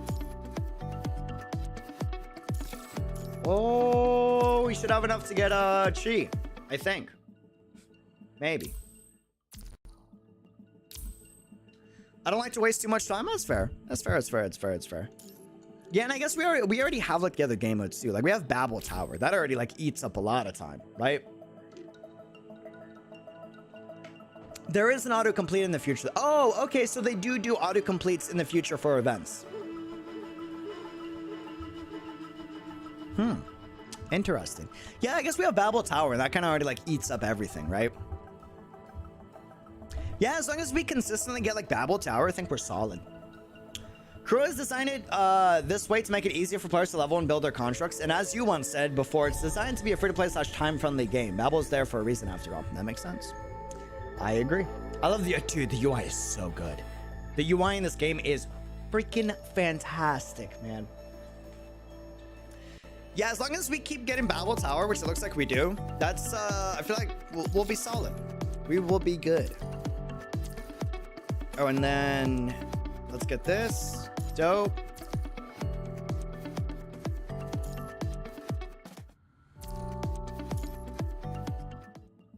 Have I done Pancage? Challenge. Pancage.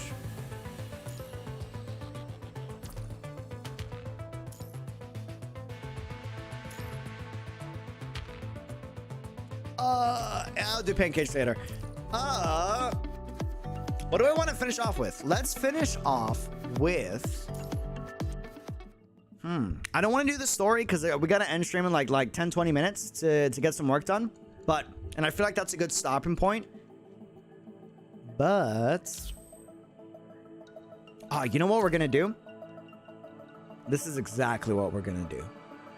One, I need y'all's help. Can I give you an account update? Let me give you an account update real quick. Let me show you the teams. Let me show you the peeps.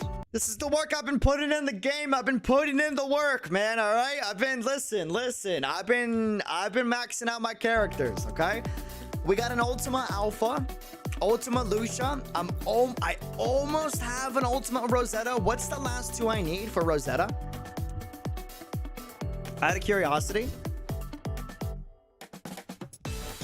Out of curiosity.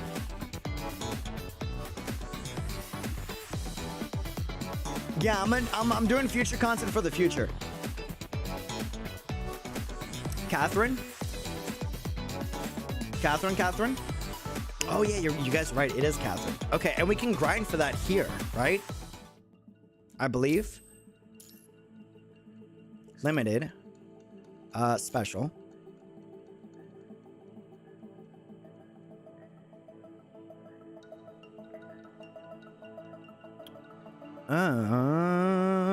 Where is... There's Da Vinci. There's Cotty. There's Darwin. I could have sworn we had Catherine's available. Maybe I'm imagining things. Yeah, maybe I was imagining things. Catherine's still not available.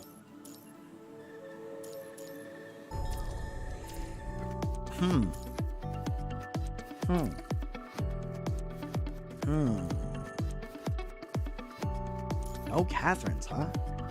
Hold on. Oh, I have a Catherine on 6. Sick. Okay, that's huge. Dope. And I just need a Catherine on 5. Okay. Got you. And let's check items real quick. Memories. Which are the ones I'm supposed to burn? Is it... I think it's... Is it... It's not Cotty that I'm supposed to burn. There's another one I'm supposed to be burning. Or maybe I already burnt it. Oh, I think I already burnt it. No! No free shards. Okay, hold on. What are we working with? Give me a second. Recycle shop. 6-star memory. That's not enough. Huh. Tricky. Condalina. Looks like... Oh, Warzone shop, maybe. You might be onto something. War shop.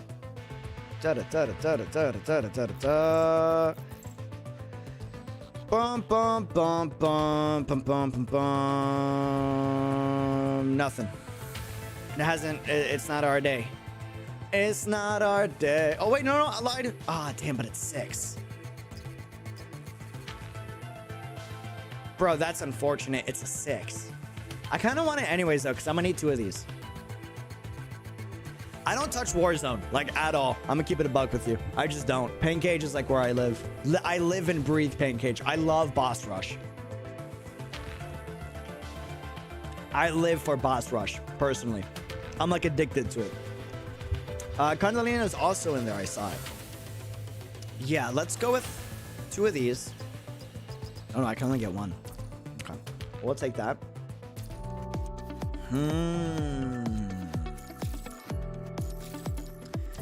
Okay, so I need... Let's upgrade this. Enhance. Let me burn all my 2 to 3 stars. Ooh, I did a good job grinding for materials for my purples, but not my blues. Kind of spooky, not gonna front. I should have gotten some more blues. I can trade for those.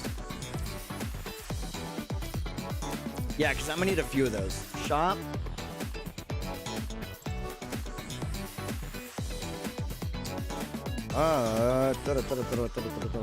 Exchange.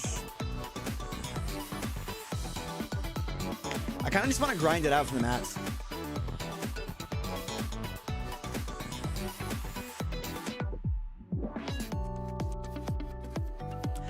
Doesn't Warzone give you a ton of black cards too? Yeah, but I literally only pop in for Warzone to get like the black cards, and then I dip.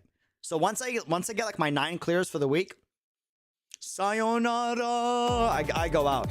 Pain Cage, on the other hand, I'm addicted to Pain Cage. I'm addicted to Pain Cage. Yeah, I don't entirely skip Warzone. You know what I mean by skip? I mean, like, I don't play it like you know, seriously, like at all. Yeah, I don't go for leaderboards at all. Not yet. I'm waiting for my ice team to be built out. Once ice team is like fully available, you will see me in Warzone. You will see me in Warzone. You will see me in Warzone. I'll give you free weapon resonance material. I've been getting those already, but yeah. I'm waiting for my ice team. It's kind of weird using Lucia right now, because like since she's the only ice unit in the game as of right now, if I'm not mistaken. It's just a little weird, you know? It's a little weird. But just to give you an account update, triple S Lucia, right? Oh, wait, hold on. Where am I? Wait a minute. Hold on. I might be getting excited for no reason. Give me a second. Do I need like 7 more? Where am I at? I've spent all my Pain Cage currency for just these 2.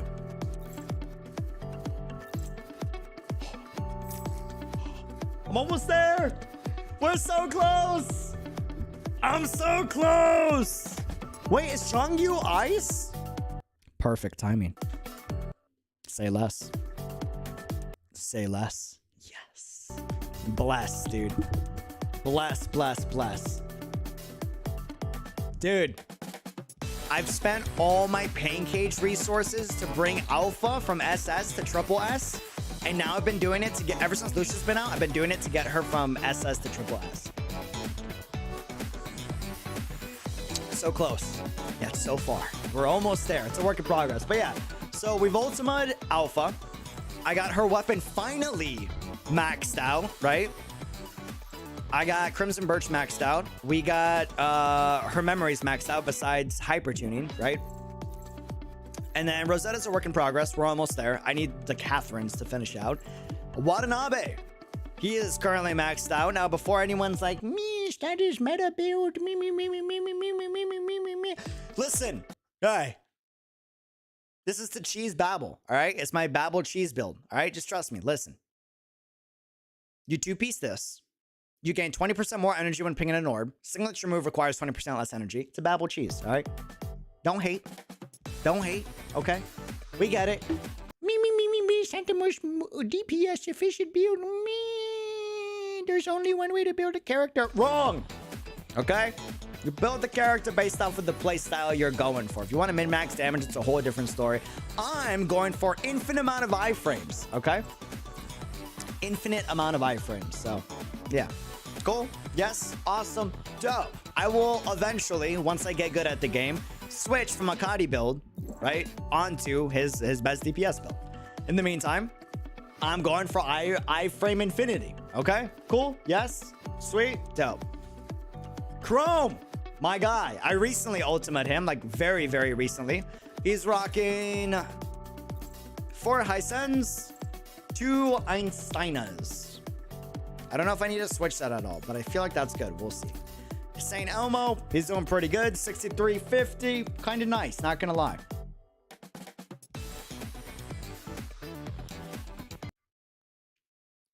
Listen, I feel, you know, this might not be like the best, but I feel like it's spot on. You know, I don't know if it matters if 3 is at 2 or 2 is at 3, but I feel like that works, right? I was trying to be efficient with like my resources, so I don't know if it was necessary to have Darwin at 2, but yeah, it is. Are we solid? Yeah, good. Okay, I didn't know if it made a difference or not. I assumed it didn't make a difference, and that's why I did it, to save on resources. But you know. Nice costume. Thank you. My man, bro, he's styling. I'm just saying. He looks good. I do switch back to his classic a lot just because his classic is dripped out of his mind. But, you know. Dope. Got S. Vera.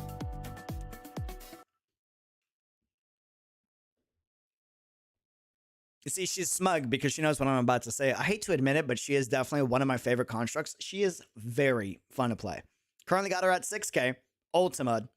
And she's rocking a DPS set with iframe spam for Babel. I know what you're gonna say. Me. Listen, hey, meet it, okay? I'm not good at the game, yeah? Let me use this so I can get good at the game. Cool? Yes? Awesome? Dope. I am aware there is another build for her. I am fully aware. I just wanted to do this for her just because she's very fun as a DPS / sub DPS. Not gonna lie. I'm using her as a DPS too. Hell yeah, man. She's a lot of fun. Not gonna lie. My boy. Listen, this is my guy. All right. Now, do I have the right build? I don't know. Probably not. But still, I was trying to be resource efficient. Okay. Listen. This is my guy. My dude. Kamui. I'm not gonna lie, I kind of slept on him for the longest amount of time. No, I don't have him ultimate out. It's a work in progress, but bro, he is so much fun. So much fun, man. Like, yeah, I haven't, you know.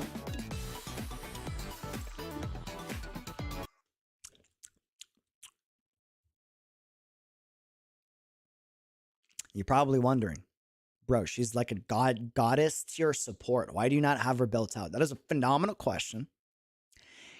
Listen,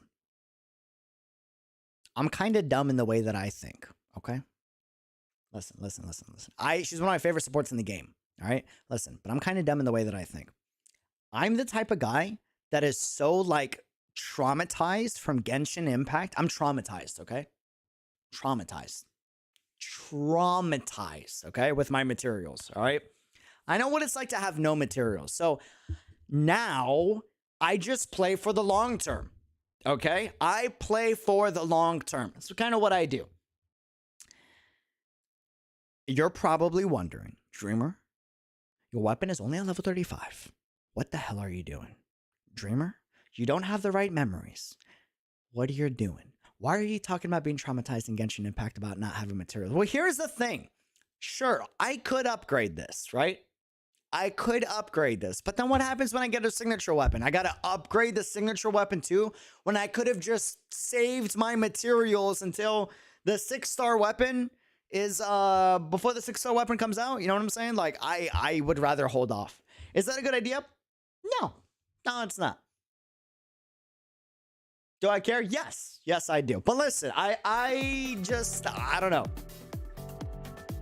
I just, you know, I want to save my materials until I get our 6-star weapon. That's why I'm not upgrading this, even though I probably should. I'm very, I think long term, and I like to save for long term, so I'm just not gonna invest if it's not the signature weapon. So yeah, don't judge me. Liv, I don't have her built out at all. You're probably wondering why. Listen, she looks absolutely beautiful in the skin, but listen, I don't really have an excuse. I'll be honest with you. I don't really know what materials to be using on it. I'll be real with you. I'll be real with you. I got no clue. Listen. I was wrong. Oh, I would hold on. Look away from the screen. Hey, look away. Listen. Hey.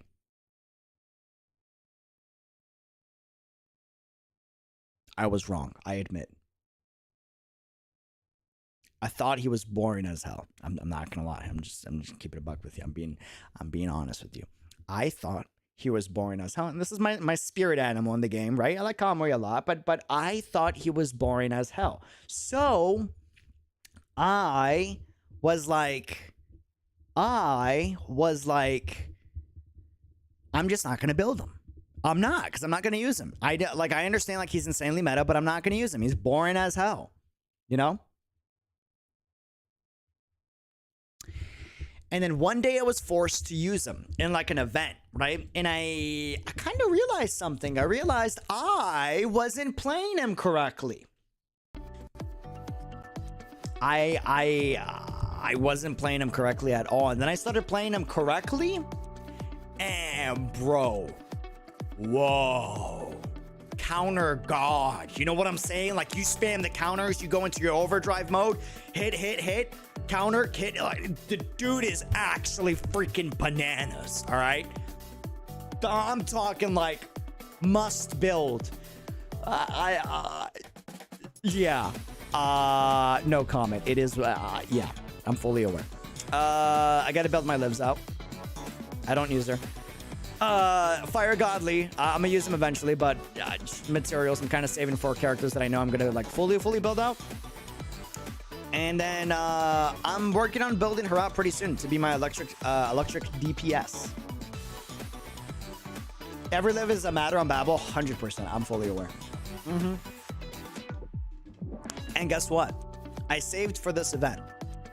You see this? Do you see this? Do you see this? Do you see all this? Do you know what that is? It's serum. That's right. That's right. That's right. I've been waiting for this moment. I've been waiting for this moment to where certain memories would be available in the event shop that I could take advantage of and for resources. And now, ladies and gentlemen, that moment is here. That moment is here. S. Bianca's aligning got us in PGRUD. I agree. I'm fully aware of her capabilities, but I'm just like, hold on. Lucia. Can I have a confession with you guys, by the way? I'm heartbroken, by the way. I had a dream. And it was a really dope dream. Can I tell you what the dream was? I'm heartbroken. I like just thinking about it, like my eyes get watery. I had a dream. But Dawn is so weak, to hell with meta. I had a dream. You know what the dream was? Bro, I want to cry just thinking about this. I'm hurt. I was so hurt, bro. Listen, I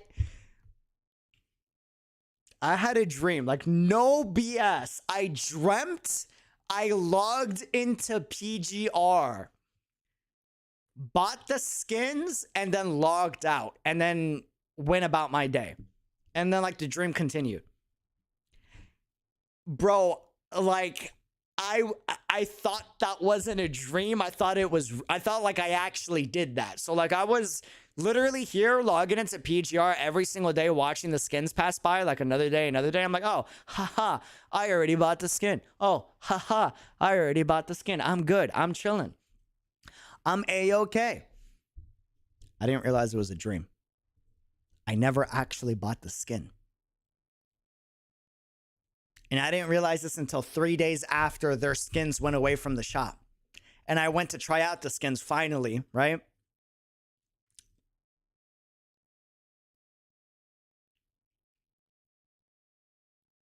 Can you imagine how I felt? It wasn't even a money problem because I saved for these skins. Can you imagine how I felt, bro? The amount of like daggers that hit me as I looked at the screen and I saw that locked icon, bro. Oh. You have no idea, and it gets worse. Oh, it gets worse. Are you ready? This one, I did this. Look, I saw it.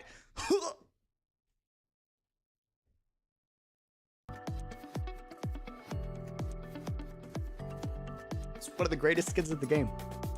And I didn't buy it. Oh, for my boy Lee. Oh. It wasn't even a money problem. I had the money, dude. I dreamt that I paid for the skin and I didn't get it. Like, I was so calm, bro, and I was even logging in like, ha, I already bought the skin, ha. Like, all pretentious, like, ha, ha. I already got the skin because I'm just built different. Like,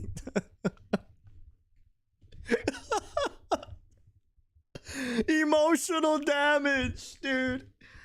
Oh, bro. Well, fortunately, you don't usually use them in your coins. Bro, but look at the skin. You know what I'm saying? You know what? Sometimes the corrupted smack you and babble. You're like, you know what? I'm probably gonna get smacked again, but guess what? You gonna smack me because y'all gonna be jealous of my drip, and you just want to drip on the enemy. So you go and you load in your guy with the dope skin just so you can die in style, right? I can't die in style. I just die, bro. That actually hurts. I know, boss. You can buy it in the future, but it's like the future isn't now. You know, we're in the present. Oh, you know what I'm saying? Like, the future is not now. The future's in the future, bro. Oh, we'll get there. We'll get there. We'll get there. Yeah, it's a work in progress, man. Work in progress. All right. But yeah, that's my story. That's my. Listen, even if you think the lesson of the story is, even if you think you bought the character and even if you think you bought the skin, make sure it wasn't just like a lucid dream. Make sure you're being better than me. Be unreal, okay? Don't be a dreamer. That's why it's be unreal, because like it's good to be a dreamer, but if you're not unreal, you don't do the unreal part, then you're just a dreamer and you just like fantasies. You know what I'm saying? Fantasies only get you so far. That's why it's a work in progress. We're getting there, okay? You guys can I believe in y'all. All right? Yeah. It is what it is. It was a learning lesson. It was a learning lesson, you know? But yeah, fam, I'm gonna end the stream there. Very excited for the patch. Can I be honest with you guys? Can I be real with y'all?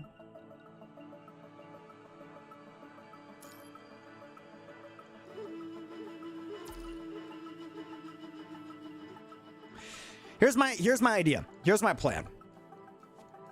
Here is my plan. Okay?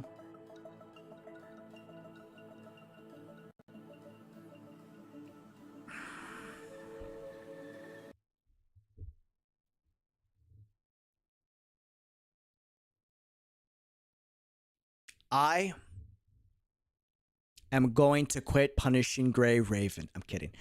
It's not what it's going to happen. But I am not going to make content on punishing Grey Raven. Unless, Kuro, you would like to sponsor. In which case, would love to work with you. But if you sponsor, please make it so that the community gets something in return. Make it like an event. You know what I'm saying? I would love to host an event, baby. But even then, I actually don't think it's a good idea for Kuro to sponsor either. I think they should wait. This is advice to Kuro. Kuro, if you're watching this, don't sponsor nobody until the Luna patch. Hear me out. Hear me out. Hear me out. Here's what I'm going to do. So, I'm thinking of not streaming unless I get reached out for like a partnership or something, but I don't think it's worth it. And Kuro, if you're listening and you're watching, I'm giving this to you as like a guy that loves this game so damn much, and I care more about the game's success than I do for like short-term financial gain, okay? Don't sponsor anybody until the Luna patch comes out, okay? Save the money. Save marketing resources, right? Hear me out. Hear me out. I'm not going to cover content on this patch besides some streams that I got to get out of my system here and there. But for the most part, I want to do the story off stream. I want to like just read everything on my own, right? Here's my plan. Because I've done this with every other game and I want to do this with PGR as well. So, when the Genshin Impact Anniversary came out, I went hard on Genshin content. When Honkai Anniversary came out, I went hard on Honkai content. When Arknight's Anniversary came out, I went hard on Arknight's content, right? I want to do the same thing when PGR Anniversary comes out, right? Here's what I'm thinking. I want to do all of this off stream, like story and all that, right? And then when and you keep up with me, download the game and do the story and all of that too. And we all come back swinging as a community together on the Luna patch, which is supposed to be a huge story patch, if I'm not mistaken. If I'm not mistaken, right? We're going to stream the story. We're going to stream the events. We're going to showcase Luna. I'm probably still going to make videos, to be honest with you, on Qu and Changyu, or just to give my opinions on certain things. But yeah, so I think that's what I'm gonna do. What are your guys' thoughts? What do we think? Now here's why I'm doing this, because the reality is I could stream this story and I could make content on this patch, right? I have the time. But then PGR Anniversary is going to come out on the Luna patch, which is the next patch.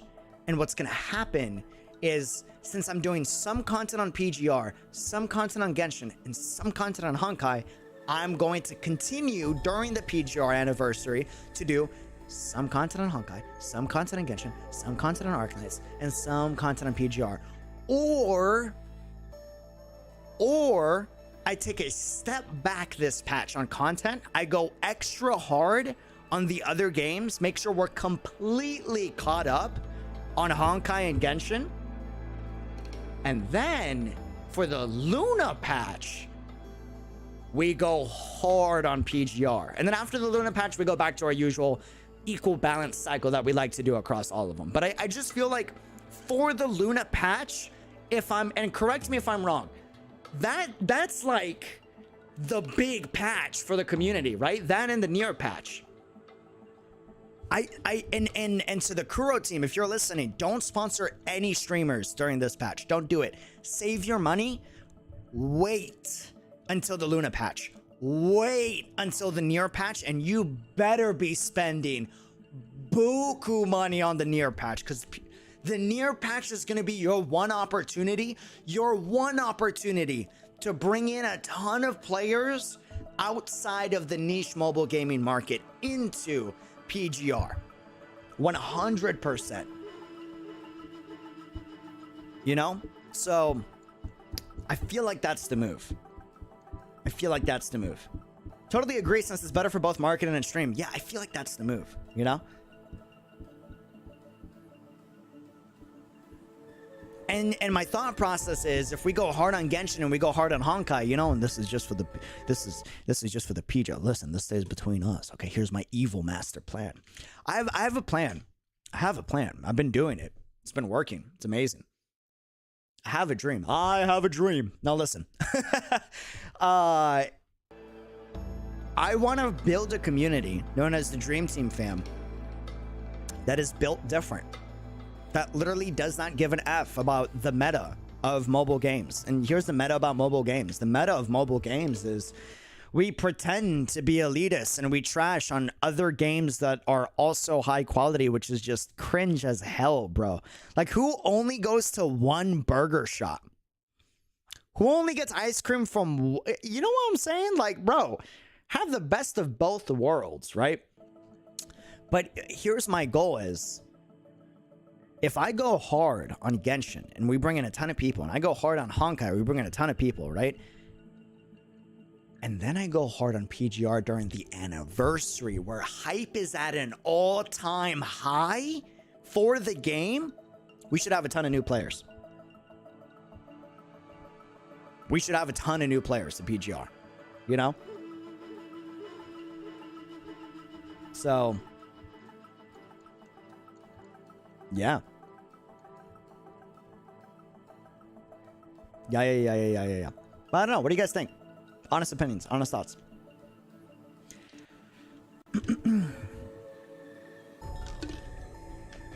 I'm half meta slave though, boss. There's nothing wrong with being a meta slave, as long as it makes you happy. If you're a meta slave and you're miserable, bro, what are you doing? Come on, my guy, my bro. What are you doing if you're miserable being a meta slave? Don't be miserable. Do things that make you happy. But if you're a meta slave and you're happy, brother, by all means, did you see that Luna's coming out next patch? You know what I'm saying? I agree, it's a good plan. Honestly, I do say so myself, right? Also, to the Kuro team, just this is genuine advice from the bottom of my heart. Like go hard on, you know, partnerships for PGR. Like, it would be cool if I could partner with you, but if you don't want to partner with me, like, totally understandable, right? But go hard on partnerships with PGR during the Luna patch, but don't do it with non-action combat people. Do it with people that actually, like, you know, can properly, like, hype up and represent the game. And then for the Nier patch, bro, you guys got to spend mad money on the marketing then. And if you got to save money for a patch or two to make sure y'all got the money for the marketing for Nier, dude, Nier's your shot. I was streaming Genshin Impact, like, when was it? It was during the Moon Chase Festival, right? I was streaming Genshin Impact, and we were doing a quest, and I just randomly said, I was like, oh, I'm kind of excited. I'm excited for, like, the Nier patch for PGR. Somebody was like, what? Somebody, this is people that were in that stream, y'all can vouch. They were like, what? There's a Nier patch in something called PGR. What's PGR? And I paused the stream on Genshin. I was like, hey, bro, okay, you sound excited for Nier. Do you like Nier? And they were like, yeah, I love Nier, right? I literally went on a whole spiel about how if you love Nier, you are doing yourself a disservice by not playing PGR, because it's heavily inspired by Nier. It takes on a very similar storytelling, like, methodology with how they convey the story, and then just adds its own twist to make it unique, right? And I was explaining, like, oh yeah, and on top of everything that makes PGR great, there's also going to be a collab with Nier in PGR Global. And the person, and mad people in that chat in Genshin Impact was like, oh, like, yo, they might actually be a good game then. If Nier's collabing with it, it might actually be, you know, a good game then. So I really think y'all should just save, buckle down, and go hard for the Luna patch and for the Nier patch. You know? Can I be honest with you? I'm more excited for Luna than I am for Nier. Just saying. Just so in case you're curious, you know, like, I'm gonna be there to hype up Nier, and I love Nier too. But I'm more excited for the Luna patch than I am for the Nier patch, just because the Luna patch is supposed to be like, I don't know. Y'all hype up the Luna patch. Y'all are like, I understand that the Nier peeps are like mad OP from what I understand, but I think my money's going on the Luna patch. Now, I think that's where the money is going, you know? So, and I think the Nier patch for me is going to be a saving patch. I'll probably get like the grindable characters and then like save the rest. Since we're on this topic, to new players, consider skipping Transcendence if you want Nier. Yes, please. If you want Nier. And yes, the Nier team is pretty strong. But I don't know. I like the Transcendence a lot. A lot.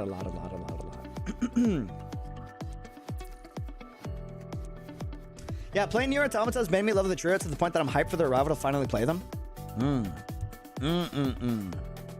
But if there's one person I'm definitely hyped for, it's Pulau, because holy fuck, dude, when Pulau became available, bro, everybody was like, DM Dreamer. Send in the fleet, the Navy, the Air Force, everything that we got. The Black Ops, you know what I'm saying? The raincoats, anything that you can send, DM this man about the cop. Dude, all of you are like, bro, this is your character. This is the one. Like you're going to lose your effing mind over Pulau. I'm like, oh, okay, cool. Still haven't seen it. I have no idea. No idea. Still got no idea what to expect, you know? Bro, Dark Selena. Oh, her gameplay looks insane. Dude, I know we got a lot of time to go, but Dark Selena in the future looks freaking, I mean, she's beautiful, but her gameplay looks so damn good. So damn good, man. Like, holy hell. I'm excited for Wan Shi. Wan Shi's a big one that I'm excited for. Really excited for it. I've seen how S. Karenina looks like, but I haven't seen her gameplay. I have no idea. No idea. Oh, by the way, I just want to, for anyone like new to the game, or if you're watching on VOD Squad, right? Or if you want to like clip it and ship it and like use this as like advertising, I see a lot of, oh, I'm playing Genshin Impact, or oh, I'm playing Honkai Impact, or I don't know, let's throw another game. Oh, I'm playing Aether Gazer. I don't have time to play PGR, but the game looks really fun and I wish I had time. Bro, I promise you, this is a game that respects your time, and like you're not losing out on being able to play this game alongside other games, because you can decide to take a chill, like take a, you know, like vibe back during a patch or two and just log in and do your dailies. And I'm gonna sacrifice my serum for y'all. It's gonna hurt my soul, but I'm gonna sacrifice my serum for y'all, okay?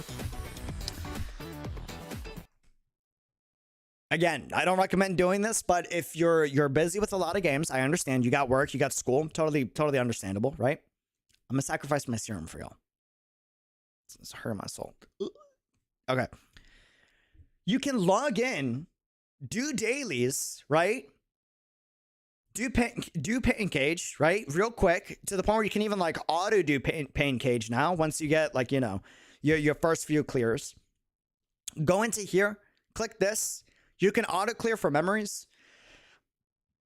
If you're that down bad on time, you can auto clear for resources if you're that down bad on time. Now, I will say, ideally, I would recommend you spend a few extra minutes to just go in and grind out the event resources, because this is way more serum efficient. But if you're playing a lot of games and you're that down bad on time, like this is a game where it gives you the option to log in, get your resources, get out within like 0.2 minutes, you know? Like, so I highly recommend you check this game out. Highly recommend you download it and give it a chance, because the story is so good. Talking near quality levels of writing, and it only gets better with each and every single chapter. Like everything after chapter 9 and up, especially 11 and 12, damn, bro, it's so effing good. 12 is gonna break your heart, but it's so effing good is all I'm gonna say. So yeah, is there anyone new that has not tried out PGR and has like any questions, out of curiosity? I want Plume so bad. I can vouch. Plume is fantastic. Am I biased? 100%. 100%. Guaranteed.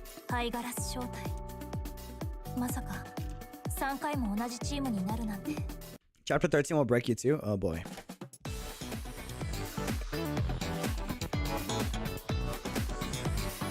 And the music's fantastic.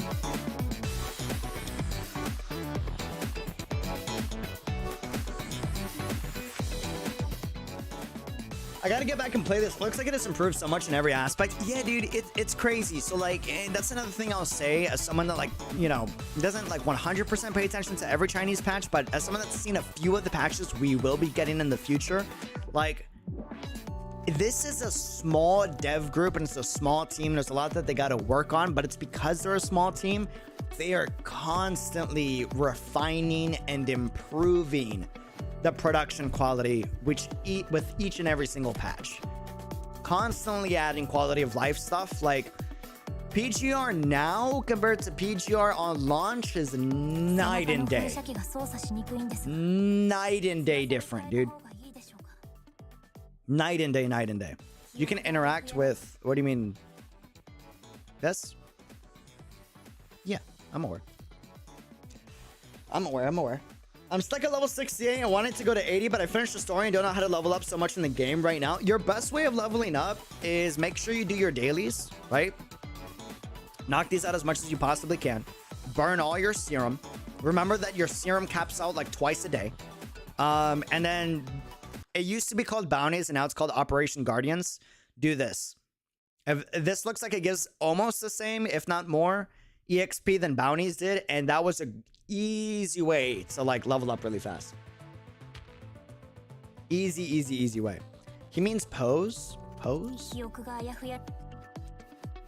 what's this? Oh.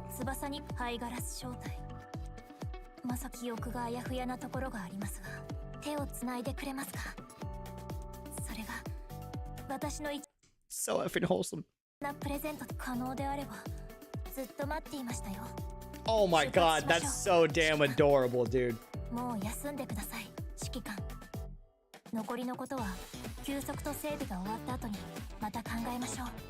Alright, ladies and gentlemen, that's a wrap. I was told to go to bed, so I gotta go to bed. Or at least log out. Too early to go to bed. Fam, thank you for joining the stream. Sincerely appreciate it. Love y'all. Deuces. Have a good one. Till next time, be unreal. And yeah, subscribe. Leave a thumbs up on the VOD. And yeah, join Patreon. Follow on Twitter. We're doing double the bonus perks this month on Patreon alone. I just uploaded like a ton of wallpapers up there. Some of them I've already, you know, uploaded out for free. And then obviously those wallpapers will be available to everyone soon. Even non-Patreon members, Patreon basically just gets access to everything like when it's in beta form or before I like officially release it to everybody. And yeah, love y'all. Join the Discord, link in the description. Have a good one. Till next time, be unreal. And I appreciate the support. I really do. Also, thank y'all so much for vibing on a different game. I know it's not the mainstream games, but you know, I really enjoy games that are just good quality, you know? We're working on you know, improving the size of the community. We'll get there. Deuces, have a good one. Till next time, be real. Peace. Adios.